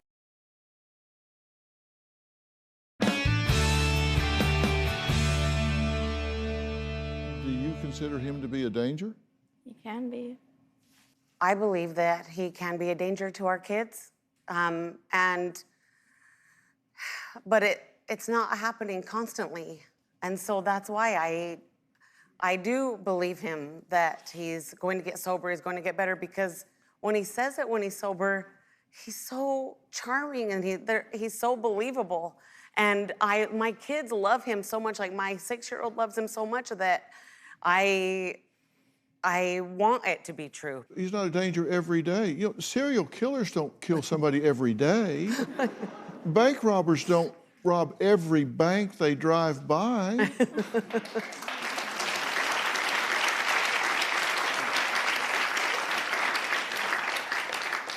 You know, he left a child in the garage.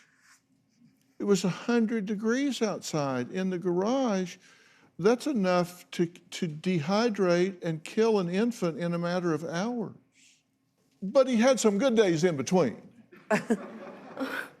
Okay, he fell with this baby and smashed her face in the concrete. He left the other one in a stroller in the garage for hours when it was 100 degrees outside. He's standing there stoned in that picture holding a baby, but he has some good days in between.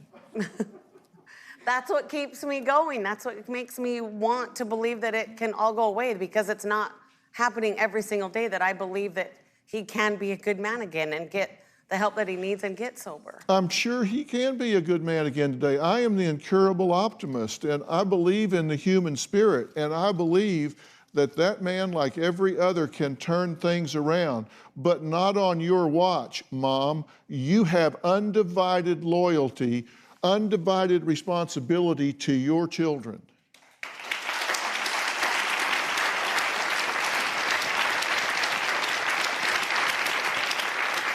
He has given her weed. He has come to her to get weed. He gives me excuses, or when he explains it to me, he says, she was begging, she was really tired, she couldn't sleep, and so I gave it to her. She was tired, so he asked her for weed? She asked him. Oh, it's been the other way too. And he said that he had asked her because he was trying to trick her. It was 12 o'clock at night, probably. I was up, sitting on the couch, and he goes, "Did you smoke weed today?" And I was like, "No, or else I obviously would be sleeping." And he was like, "Well, do you want some?" And then weeks before, and then you months took it, before, right? The edible from him? Well, obviously, I smoke weed. I'm gonna take it. Okay. So he gave it to her? Yeah. And months or weeks before, he's asked where I've gotten it from, where he can get some. Okay, let's freeze frame this for a minute. You just said that he's asked her for some and he offered her some and she took it. So he gave illegal drugs to your 15-year-old child in your home. Doesn't sound like much when you say it real fast. Let's slow down. He gave illegal drugs to your 15-year-old child in your home and then came and got in your bed. I was not home that weekend. I was away with my twins. You were home. You were home when he gave me weed. I was not home. Okay, hold on. Freeze frame. So you left this person in charge of your children? Yes, I did. Oh. The two older ones, not the babies. Oh, Cassie, when you are in a hole, stop digging. Oh, whoa. Cassie says 3 weeks ago she kicked her husband Jonah out because his addictions have made him a danger to her children. Well, sometimes he's a danger to her children, but he has good days. We'll meet him after the break.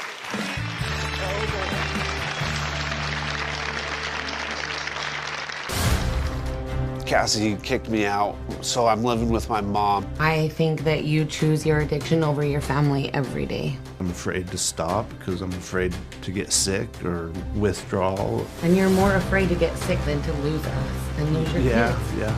Like I said, my addiction's made me very selfish.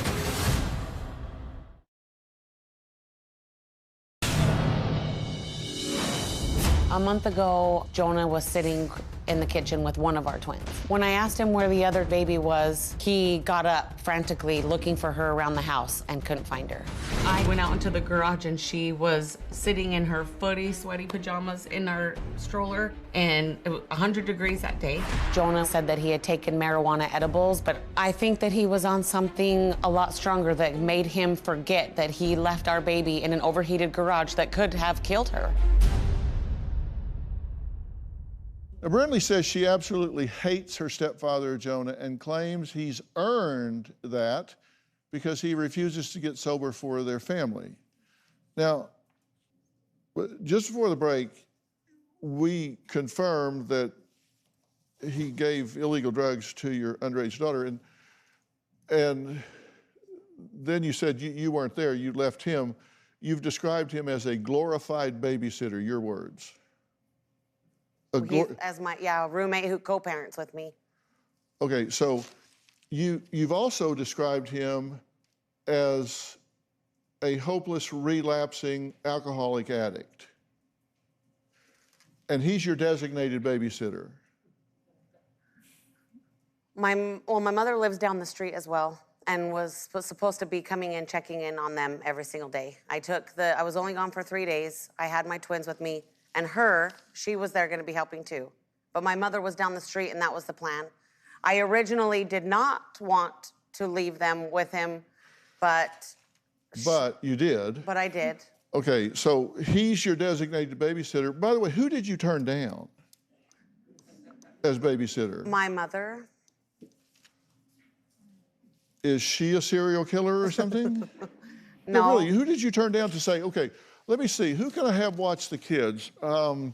Let's see, he's left one in the garage in 100 degrees. He dropped one on the pavement and fell on her. He's an addict and an alcoholic, hides booze all over the house and says, oh, he's not interested in stopping because he'll make him feel bad. Yeah, he's good. That's the resume. Alcoholic, drug addict, doesn't want to quit, has put 2 children in physical danger. That's my guy. I'll put him in charge.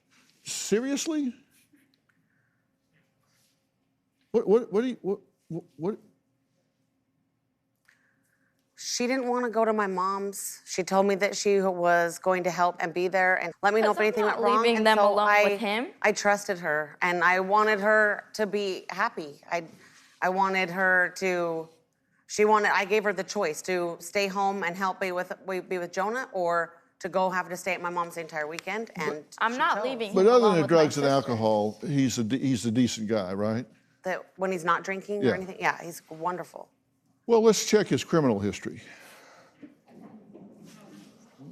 Oh my God. May 6, 21, use of a firearm by restricted person, 3rd-degree felony, pending trial. 1/28/21, retail theft, shoplifting, misdemeanor, Class C. 8/11/20, possession of a controlled substance, misdemeanor, Class A. 12/24/19, retail theft, shoplifting, misdemeanor. 10/26/15, disorderly conduct, other misdemeanor. It goes back, we've got over 20 charges against him, most of which were convictions. Most of them are misdemeanors, 2 are felonies. There's a 3rd one pending, and then a 4th one if I do my job as a mandated reporter for endangerment of children. So he has 2 felony convictions, 1 pending, and 1 hanging in the air if I pick up the phone. This is the nice guy other than... And they're all related to alcohol and drugs. Oh, well, okay, never mind. Well, what I mean is like, it's that he has struggled with addiction for most of his adult life. And every single thing that he has been in trouble for, he has been intoxicated or been on something. Yeah. Like the times he hurt your children? Yes. And the times that he hurt my children. He's told you straight up he ain't quitting. I think that I'm in denial. Have you been drinking today?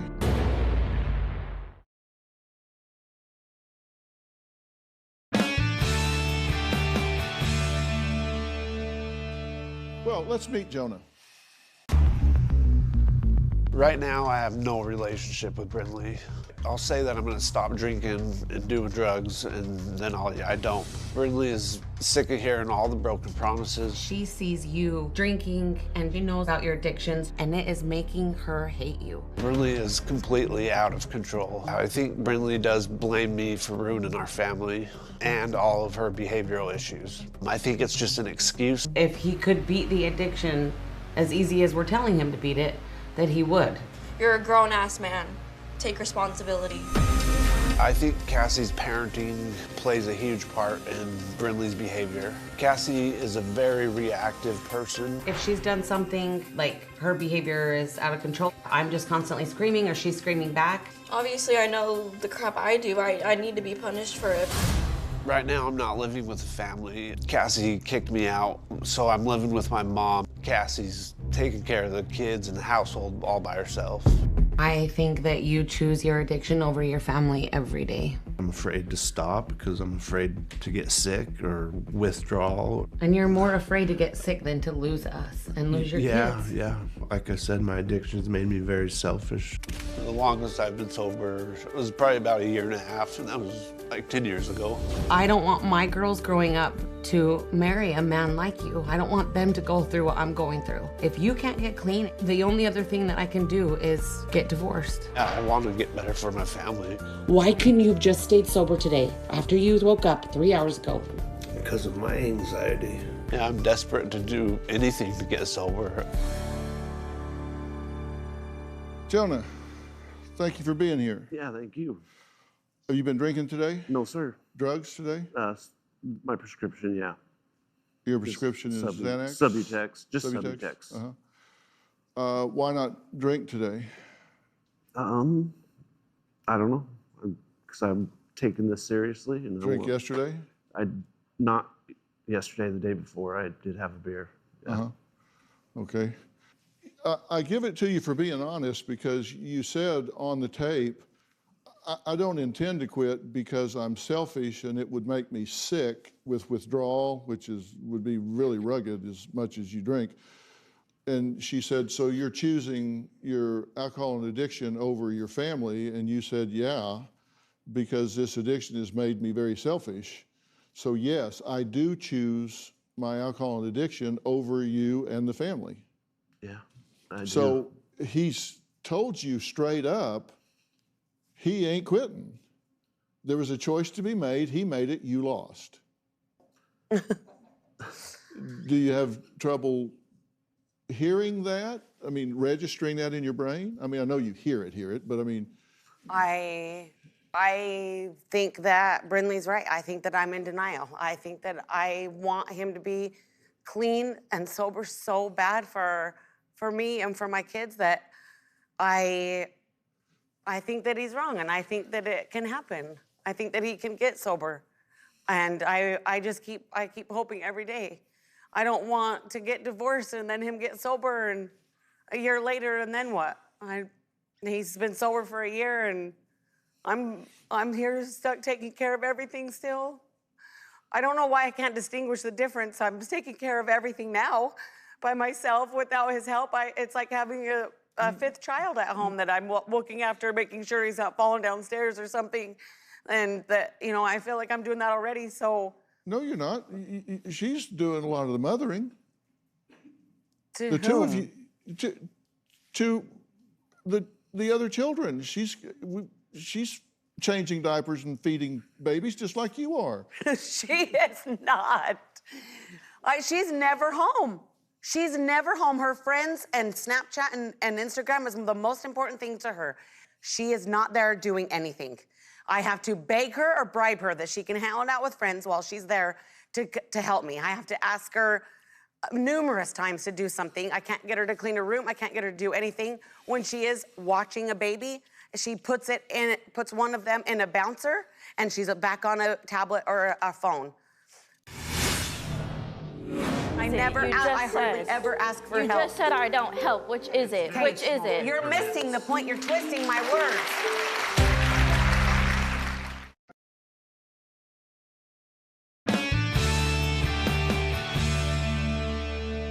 I can't get her to get out of her room to help me. Trust me, when there are times where I have to do something why that she wouldn't want to come out of her room. Well, I mean, I can't kicked Jonah imagine out. that. I mean, what more does she want? I always have a baby in my arm. I'm always feeding a kid. When is she ever over? My grandma, she says my grandma helps. I hear her complaining about me 10 times a day that she don't do for her. And that is true. And that is so, true. and you're gonna say that Grammy helps more than me? No, Grammy doesn't help more than you, but she is there helping. But she can't back up your story because she's never there either. I even help more than him. You do. But as of late. As of lately, yes. Okay, so let me get your story straight. You said she doesn't do anything except she helps more than grandmother, and she helps more than Jonah, and she does have been helping of late, and so she does absolutely nothing except she helps more than everybody else. But this is like 10%. I am doing everything. Everything is on me. But when I say she helps more than them, that shows you how little they do for me because she's not doing very much. And the reason why I can tell you that is because when we were in family therapy, she expressed that my grandmother or my mother tries to put pressure on her that because he's gone, she needs to step up and help me. That is not right. She is my 15-year-old daughter, and it's not her fault that we had twins. It's not her fault that another baby came into this family, and I don't want to put that on her, and so I don't. And I do not, and she says, Mom, she'll ask me sometimes, do you need anything from me before I go hang out with my friends? And I'll ask her, and she'll do it, and then she'll take off, and, little things here and there. Hold one baby for me while I bathe the other baby.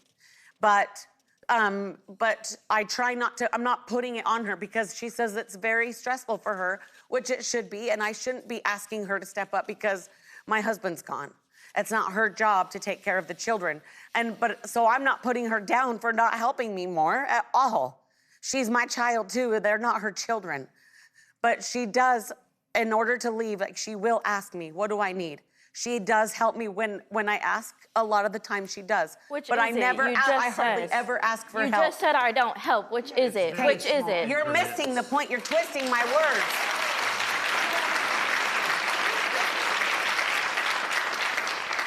Well, may I say something here? Yes. You do deserve a husband that helps you, and you don't have one.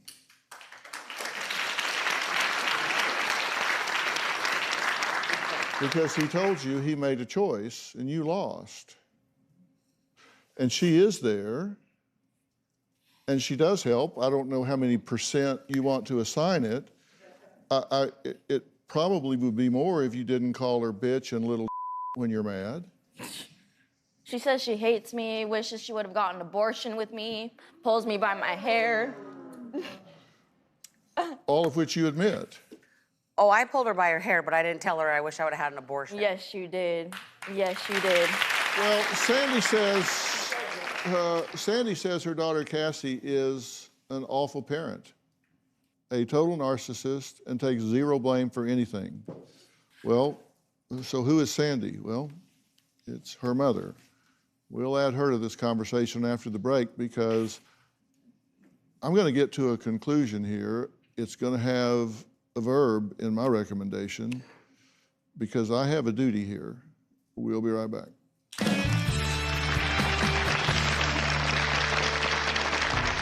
Brinley is supposed to be on Zoloft for depression, but Cassie allows her not to take it. I don't feel like my granddaughter's behavior is going to get any better until her parents get their act together. We're out of time for today, but there was so much more to cover. So here's a sneak peek at what's happening next time. Next time. Jonah is a total alcoholic. I honestly hate him. A mother must choose her husband. My therapist was telling me, your marriage is supposed to come first. Before your children? Yeah. Or her kids. You're taking care of 4 kids plus him. I need to ask him to leave, but I can't. There is no lifeguard on duty at this dysfunctional hellhole of a home. That's next time. You do not want to miss that. Cassie says she will do whatever it takes to fix her broken family. But is she willing to choose her children's safety over her drug-addicted, alcoholic husband? Plus, we'll meet Cassie's mother, Sandy. Now, she wrote to me 68 times looking for help with her granddaughter Brinley's out-of-control behavior. But this is one smart granny, as she says Brinley's behavior will never change until her parents do. She, like me, says Cassie must prioritize Brinley and her other children over her husband Jonah and stop choosing a man who refuses to get sober. Now, I've just begun to dig into what I believe are some seriously questionable and dangerous life choices these parents are making and the damage they refuse to see they are doing to all these children. All of that and more is going to be dealt with next time. Now, I want to thank my guests today. For more information about today's episode, or if you'd like to be on the show, log on to drphil.com and check out my Facebook group called Dr. Phil Fanatics. That's PHAN. It's a private group for superfans where you get all the latest Dr. Phil news first, and I even pop in there from time to time to say hello and join the discussion. Now, I've launched a brand new season of my podcast, Fill in the Blanks. I'm on part 4 of Toxic Personalities in the Real World. In this episode, I dive into communal narcissist as well as finishing up on malignant narcissist. Listen to Robin's podcast, I've Got a Secret, with Emmy Award-winning TV host, chef, and author, Daphne Oz. Hear more about Daphne's secret to success and how to create a balanced and healthy lifestyle. Thank you. Stay safe. We'll see you next time.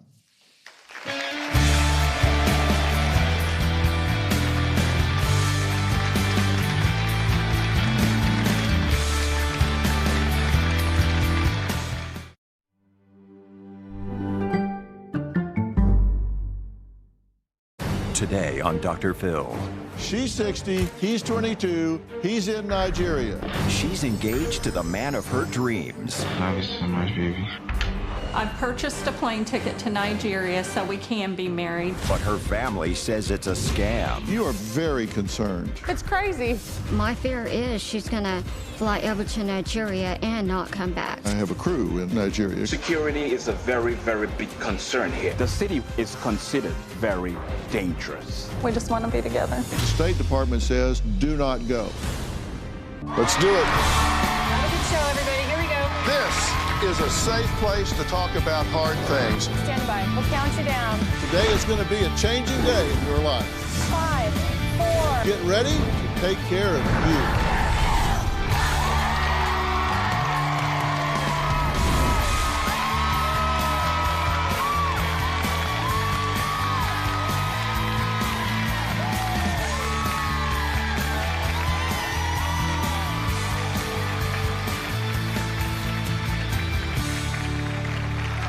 Well, 6 months ago, 60-year-old Sandy got engaged to the man of her dreams.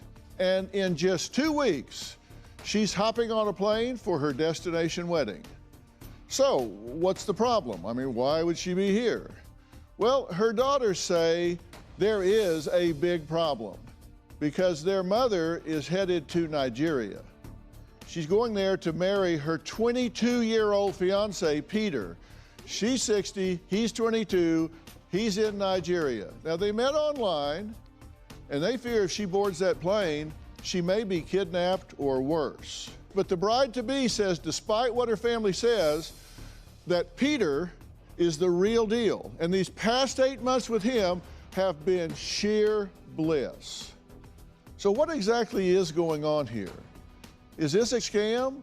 Or are they just star-crossed lovers 6,754 miles apart? And why do I have not one, but 3 wedding dresses backstage? Well, Sandy's 22-year-old Romeo will be joining us via satellite.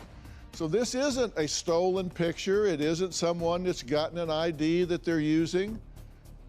We're going to talk to Peter from halfway around the world in Nigeria. We'll meet him in just a bit. But first, let's hear from Sandy. These last 8 months of my life have been the happiest. About a year ago, I met Peter on social media. I am Peter. He is everything that I had been missing in my other relationships. When you wake up, message me. I love you so much. I've never met anybody like him. Peter is the real deal. I have never met Peter face to face. He currently lives in Asaba, Nigeria, which is over 6,000 miles away. We usually text or we talk on the phone for 5 or 6 hours a day. Peter sent me this text, "I love you, my sweetie, you're my world." This is the app, and it's the way Peter and I communicate. My beauty queen, can't wait to be with you. Peter and I do have a lot in common. We're both romantic. We both have a lot of passion. About 5 months ago, he asked me to marry him, and I said yes. I have an engagement ring. This is the ring that Peter gave me. I purchased the rings myself. This ring is not a real diamond. Peter told me when he starts working, he's going to replace it with a real one. You have to step back and think, could I possibly be getting scammed? My daughters and my family are afraid that Peter could be scamming me. My family really needs to bud out because I know exactly what I'm doing. Peter doesn't ask me for money. If somebody asks me for money, that's a big red flag. I won't do it. Without Peter asking, I bought his passport, his national identity card, and a new phone. In total, including the apartment that we just rented, I've probably spent about $4,500.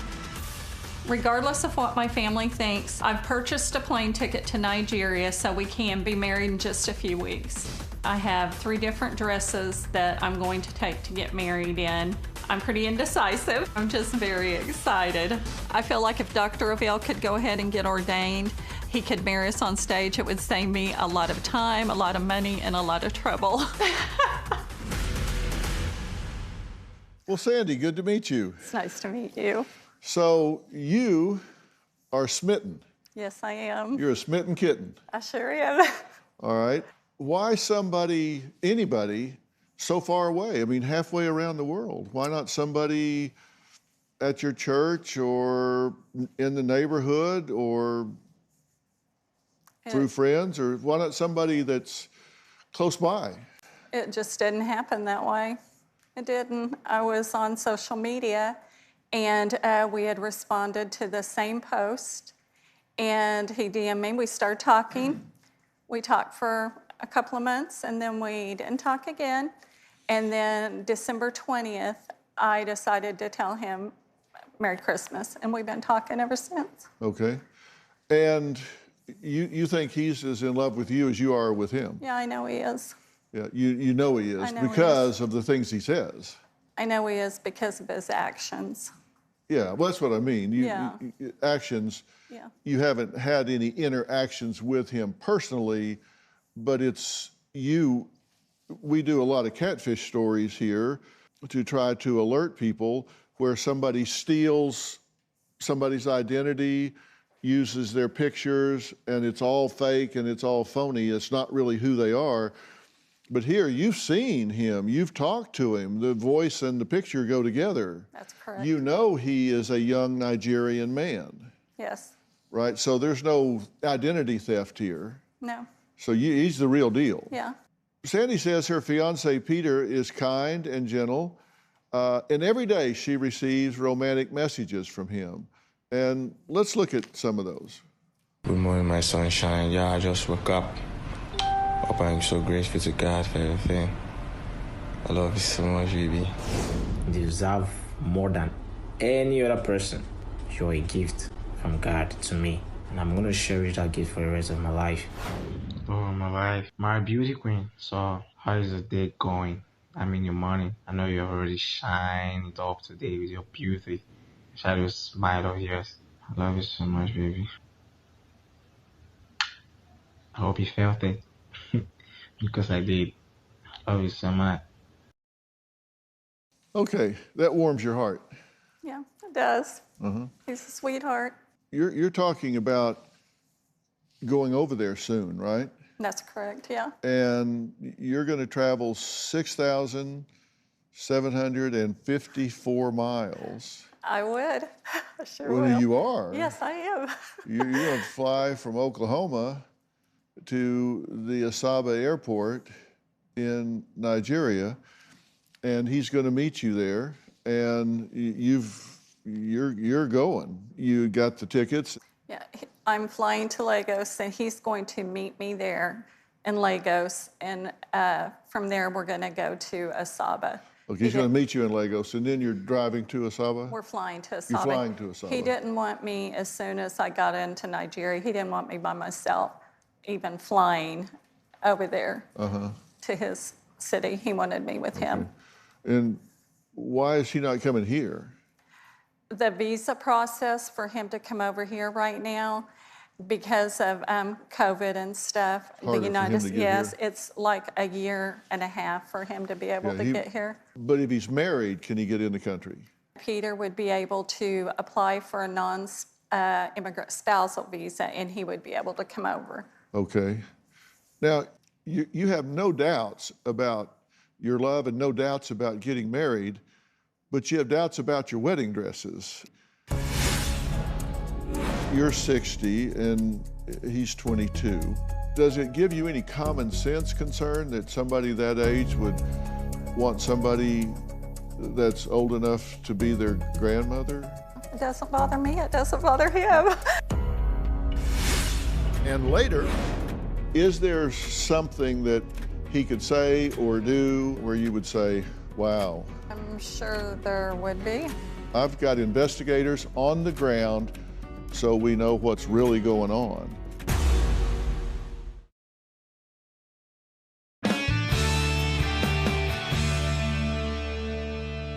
You have no doubts about your love and no doubts about getting married, but you have doubts about your wedding dresses. And I was curious about this because you said you bought 3 wedding dresses for your upcoming ceremony in Nigeria because you couldn't decide.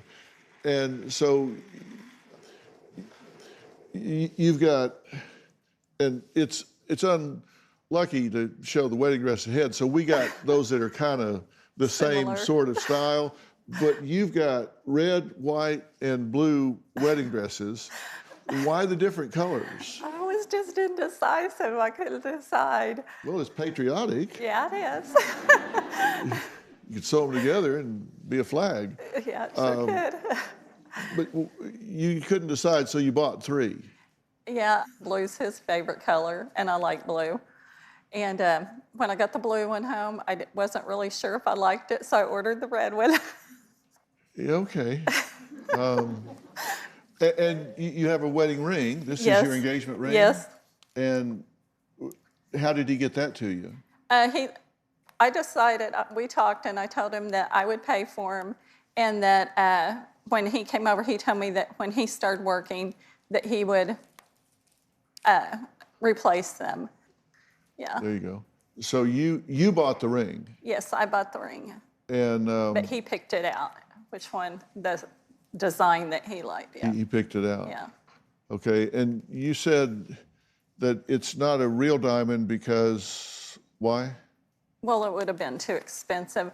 And I really don't like conflict diamonds. I would rather have just a man-made or lab created. Okay, all right. Why did you pay for it instead of him? Because he didn't really have the money right then, and I told him I would. He said he wanted to get it, but I told him it's okay, I will.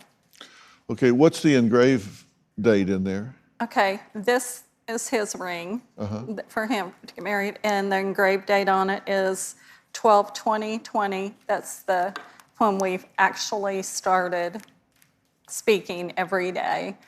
It says the date, and what else does it say? I love you more, because we always say that to each other.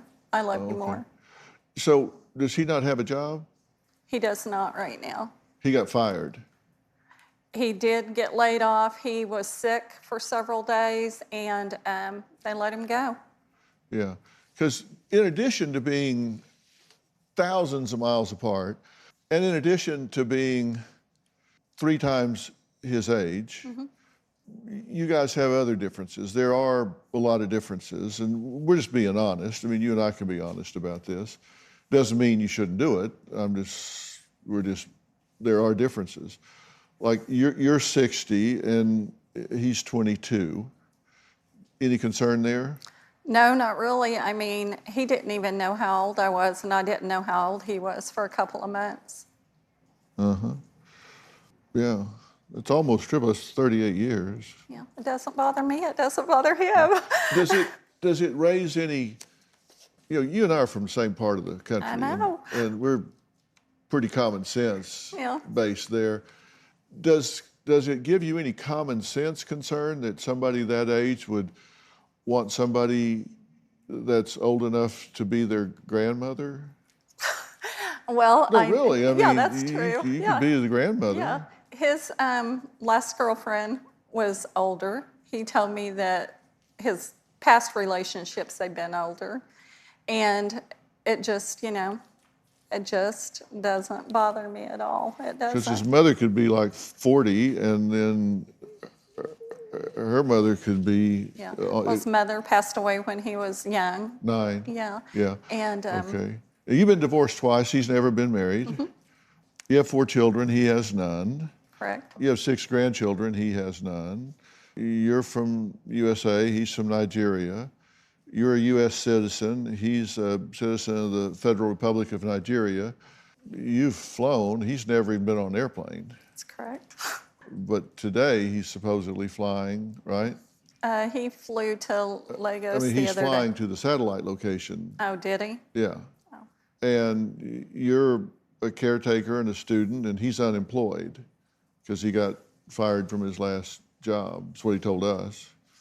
You have a 3-bedroom house, and he's just kind of moved around. Are you concerned that you're going to have to support him? No, not really. I mean, I know he's a hard worker from his friends I've talked to and some of his family. I mean, I'm just really not concerned about it at all. I'm not. Yeah. You're not concerned that he doesn't have a job? No, not Is right he now. is he looking for a job?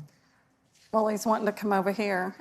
It's not that he wants to come over here. We just want to be together. That's it. We just want to be together. Have you thought about moving over there? I'm not leaving my kids and grandkids. My daughter's disabled. I'm not leaving her. Well, you've been pretty harsh with them. You say you don't want to leave them, but you've basically told them. That I'm the mom. Yeah. Regarding her 22-year-old fiance, Peter, Sandy says age is just a number, but her daughters say age is just another red flag. We're going to meet them after the break, and we'll get into all that when we come back.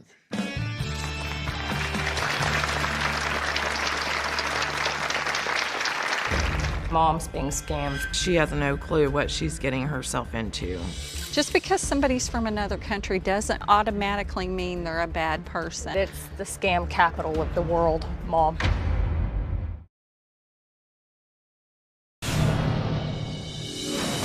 I feel like I have found the man of my dreams. He is kind, he's very gentle, he is caring, respectful. So my wife, my beauty queen. So how is the date going?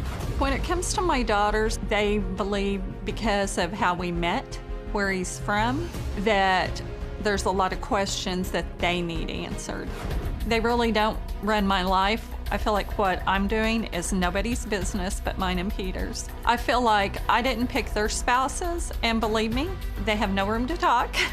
So why could they pick mine? Well, we're back with 60-year-old Sandy, who has never met in person her fiance Peter face to face. But in 2 weeks, she'll be flying to Nigeria to marry this individual and wants her daughters to get on board with this relationship. But Sandy's daughters say if she gets on board that plane, they're just afraid that their biggest fears just may all come true. Mom's being scammed. She is getting scammed. Peter is scamming her. It's completely ridiculous. Just because somebody's from another country doesn't automatically mean they're a bad person. It's the scam capital of the world, Mom. This guy, Peter, is 22 years old. He's just a few years older than my daughter, and I think it's disgusting. My mother is old enough to be Peter's grandmother. I do not like the fact that they have never met and that they've only dated online. When I talked to my mom about sending money to Peter, she says that she has sent him money for his visa, and that is it. I feel like there's something going on. There has to be. She never has any money. She quit making her car payment, and about 2 months ago, it got repossessed. What concerns me is we will not be able to pay our bills. We can lose our home. She's consumed with Peter. My mom is on her phone 24/7. It is this all day long. You try to have a conversation with her, she doesn't break eye contact. If we try to confront my mom, she immediately gets defensive. You have never met and you're wanting to marry him. That's right, Shell, I do. I know you don't understand it, but you don't have to understand it. She has no clue what she's getting herself into. I called the U.S. Embassy in Nigeria to see about stopping my mom from going over there, and they said that the area that she was going to be traveling to was very high for ransom kidnappings, and that they had just wrapped up their third kidnapping for ransom in that area in the last 3 weeks. My fear is she's gonna fly over to Nigeria and not come back. Well, hey guys. Hello. You are very concerned. Yes. Correct? Yes. And you say that your mother has changed dramatically in the way she's behaving, her values, her conduct. How so? She's on her phone constantly. Yeah, it's just, I'm sorry, but you have embarrassed me. How And so? yourself. Just the things she posts about this young man and herself, and it's just ridiculous. It's crazy. Like what? You don't need to be off color, but in general, what are you talking about? I can't wait to marry you. Posting pictures of them. Comments about how much she loves him and how he's the man of her dreams, and they've never even physically met. Uh-huh. What do you think? To me, I can't see her going over to Nigeria and meeting a man that she has only dated for a couple months and something happening to her. Is this out of character for your mother? Yes. I mean, is she a wild and crazy girl? I mean, does she go and... She was in her 20s. But I mean, lately, I mean, before this, was she prone to high-risk behaviors? Did she go do reckless sort of things? No, it was all about the grandkids and family. It's all about family and grandkids. But now it's all about Peter. And you understand, you know, she's an adult and she's the parent and she has the right to do what she wants to do. Yeah. That's her right to do. You don't work for your kids. No, I don't. You get to do what you want to do. Within reason, though, I feel like we need to hold each other accountable for our actions because they affect our whole family. Well, that's true, Angie, but ever since I decided about a year and a half ago that I wanted to make myself happy. And it seems like when I decided that I wanted to do something to make myself happy, Mama suddenly all of a sudden gone crazy. Mm-hmm. You know, where'd my mom go? Where'd my grandma go? But if they believe, and I'm certain they do, and I'm not saying you agree with them, but if they believe that you are heading for a dangerous crash, what would you expect them to do? Well, I would expect them to say, Mom, hold up a minute, you know? Yeah, not that you agree with them, but if they believe to the core of their soul that you are heading for a crash here, and they didn't say something to you, that's not who you raised. No, it's not. I mean, you raised these daughters to be very family oriented and very family committed, and they would fight a grizzly bear with a buzzsaw if there was somebody going to hurt their mother. That's right. Yeah. That's who you raised, right? So you would expect them to fight tooth and nail if they thought you were headed for danger. That's true, but here's the thing. For the last 8.5 months, Peter has tried to get to know them, to let them get to know him, and they've pushed him away. Okay, now would you say he's come between you and your daughters? No, not really. Well, I look at some of the messages from you to your daughters, and we've always had pretty volatile Well, just 6 months ago, you said, yeah, well, I'm their sister and their mother, and they don't give two blank about how I feel, so blank it. But hey, I've stood behind their blank for years. I'm just really hurt and disappointed that I've raised such judgmental little blank blank. That's correct. That seems like you're pretty estranged there. Is that kind of a racy picture? Yeah, that is not my mother. Everything is filtered. What do you mean filtered? To make her look younger. Yeah.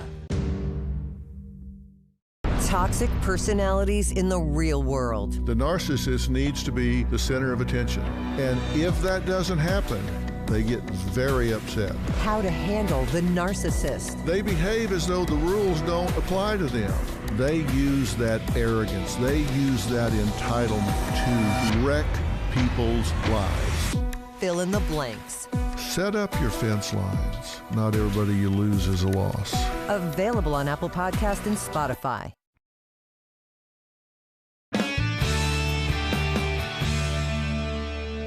Well, this is after you got engaged. You bought the rings and stuff, but you got engaged. You write, I'm sorry y'all don't like my choice. I'm over it. I'm so blank over it. I love him, he loves me. If I see any more blank remarks on there about him or anything I post, I'll just blank, pack my blank, and over there, just keep pushing me. Just keep blank pushing me. And then you said, actually, I think it's just best I took every one of y'all off my social media again. I'm just over it. I'm over him being hurt. I'm over y'all hurting me. I'm blank, done. That's right. Y'all disagree. On him, we do. Yeah. A little bit. Well, I mean, they didn't ask my opinion on their husbands. Well, okay. They wouldn't have wanted to. And then you post things. Laura says that her mom posts everything on social media about Peter, and it's embarrassing. And you were recently approached by an acquaintance asking what's going on with your mom, right? Yeah, I went into a department store and ran into a young lady that my mom is friends with at church, and her daughter, who is about 20, asked what was going on with my mom. And I really don't even know her. A wise girl knows her limits, but a smart girl knows she has none. Happy and blessed. Is that kind of a racy picture? Yeah, that is not my mother. Everything is filtered. This, you know, What do you mean filtered? To make her look younger. Yeah.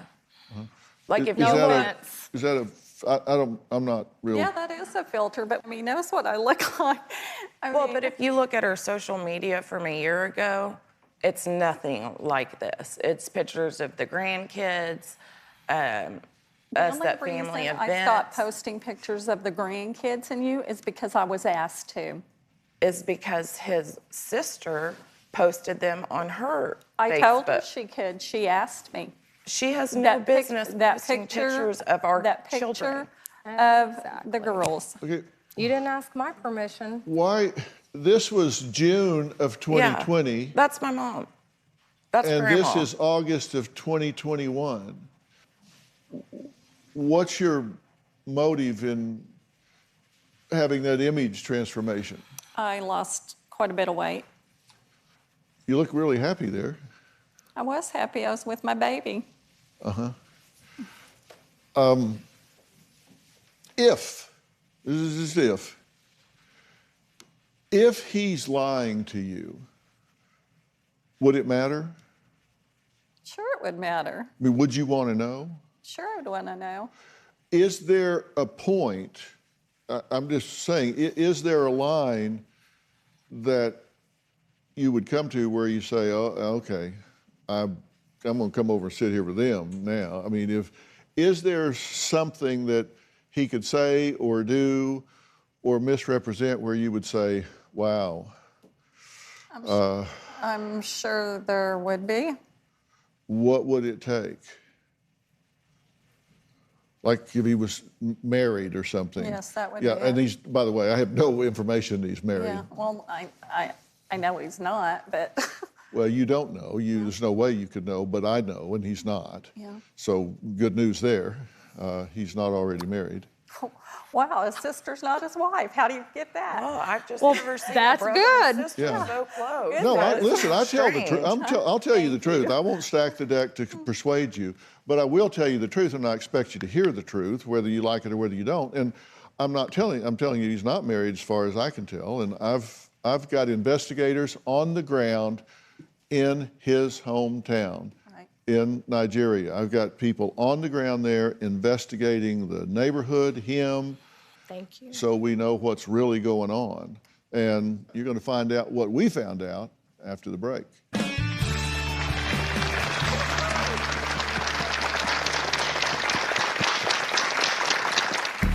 Dr. Phil, I'm in Asaba, Nigeria, to meet Peter, visit his neighborhood, and find out what he thinks a future with Sandy in Africa will be.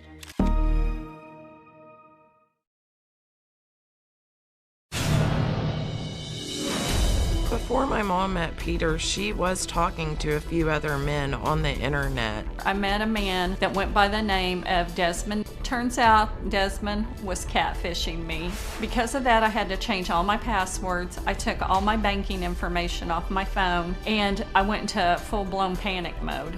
My daughters knew about Desmond and that he was from Nigeria, and when I met Peter, they automatically got a red flag and thought there was some kind of connection. The people that think that Peter is catfishing or scamming me need to know that I'm not stupid. Well, we're back with Sandy and her 3 daughters who say her 22-year-old fiance, Peter, is a scammer that's after her money or using her to get a green card to get into the United States out of Nigeria. So y'all are concerned about the danger of going to Nigeria. Yes. And we looked into that because you need to know. And so we checked to see if there were specific travel advisories about Nigeria. And you know that there are concerns about going to Nigeria. Sure. In fact, it's on level 3 right now, which is reconsider. And you need to exercise normal precautions, exercise increased caution, reconsider travel, or do not travel. Those are the levels that you can go. And this is reconsider travel. And they talk about violent crime, armed robbery, assault, rape, and kidnapping. Kidnapping for ransom, and that U.S. citizens are perceived to possess wealth, and so that's a particular target when you go there. Now then they break down the districts, and one of the areas of particular concern is Delta, and that's where Peter is. Right. And when you look at the Delta location, it goes from reconsider to the advisory is do not travel. If you are an American citizen, the advice is do not travel into the Delta District because it is high crime, kidnapping, and maritime crime. Do you have any concerns about that at all? Well, of course I do. I mean, I would get crazy not to. He's actually told me several times that, he was worried for me to come over there. He's told me that himself. I'm worried about you coming over here. Yeah, He said, my dad's worried about you coming over here. Yeah. Okay. Here's an excerpt from the Department of State, this official. Our staff in Nigeria have assisted U.S. citizens who traveled to Nigeria to meet online friends, were robbed, and in some cases physically abused. Proceed with utmost caution. Be smart with your heart. That's the State Department saying, you don't want to do this. Your daughters are saying, my mother from Oklahoma is getting ready to go into this place here with some 22-year-old kid she doesn't even know. If you're not concerned about that, you should be.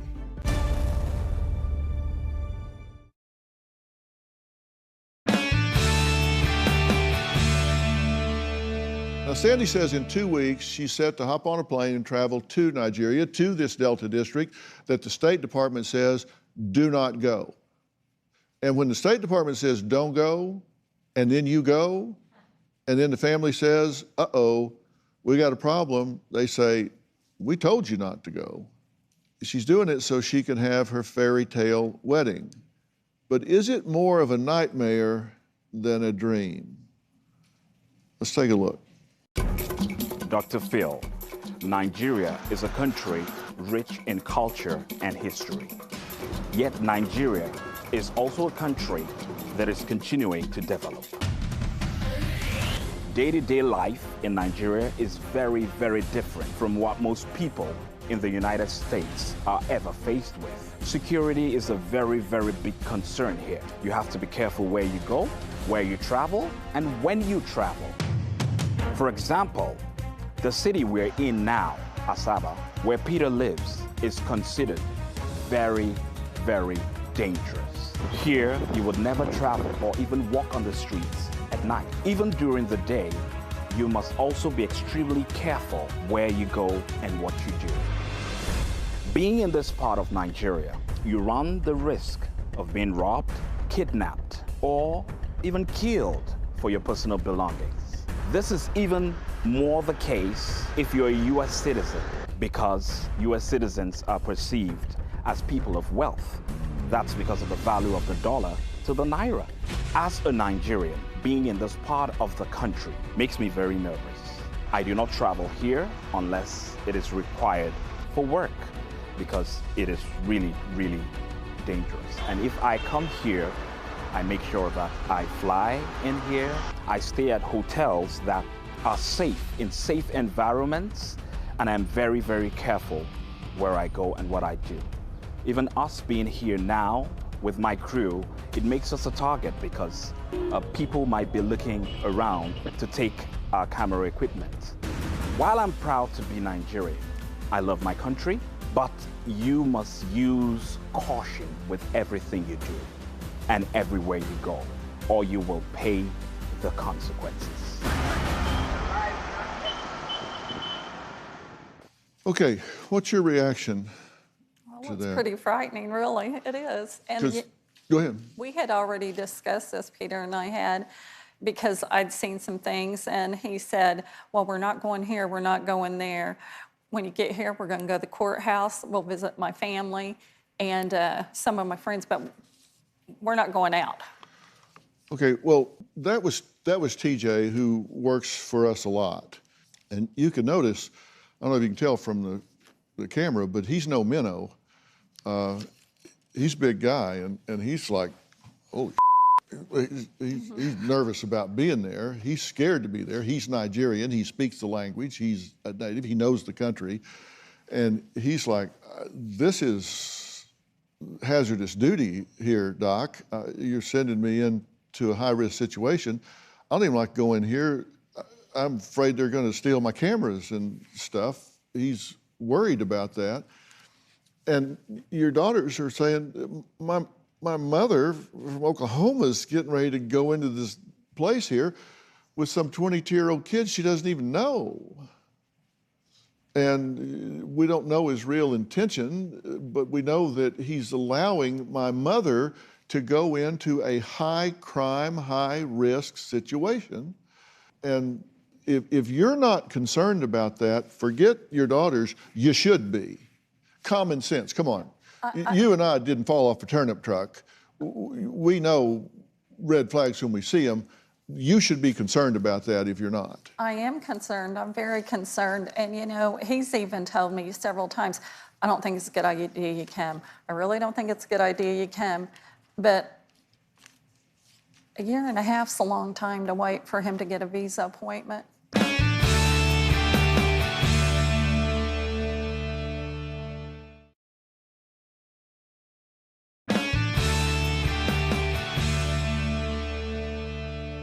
Well, we're out of time today, but there's still a lot more to unpack here. Tune in tomorrow when we add Sandy's fiance, Peter, to the conversation. I have some tough questions for him, so how does he respond? And we'll talk with our field producer in Nigeria who interviewed Peter and believes there are some major red flags. So what did he discover? What he says just might shock you. Next time, the truth. I love you. I love you more. About her Nigerian fiance. You say you've sent $225 for a passport, $1,700 for a cell phone, and $2,900 for an apartment. You've actually had your car repossessed. I did not. Your car's gone, right? Yep. You're a 22-year-old able-bodied man. Do you feel bad taking money from a 60-year-old woman? That's next time. You won't want to miss tomorrow's episode.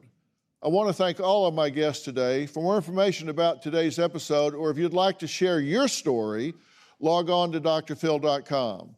You can follow me on all the social media platforms, and if you want more content from me, be sure to subscribe to my podcast, Fill in the Blanks, where I talk about some really important things. We're really involved in a series right now dealing with mental illness, some of the diagnoses that you run into in your everyday life. Narcissistic personalities, borderline personalities, those kinds of people that are really irritating to deal with. We're talking about who they are, how to spot them, and how to manage them. And don't forget to listen to Robin's podcast, I've Got a Secret. She's speaking with neuroscientist and addiction psychiatrist, Dr. Judd Brewer. They discuss bad habits, how they form, and how you can overcome them. Remember to subscribe and download, follow on Apple Podcasts, Spotify, or wherever you listen. We'll see you next time.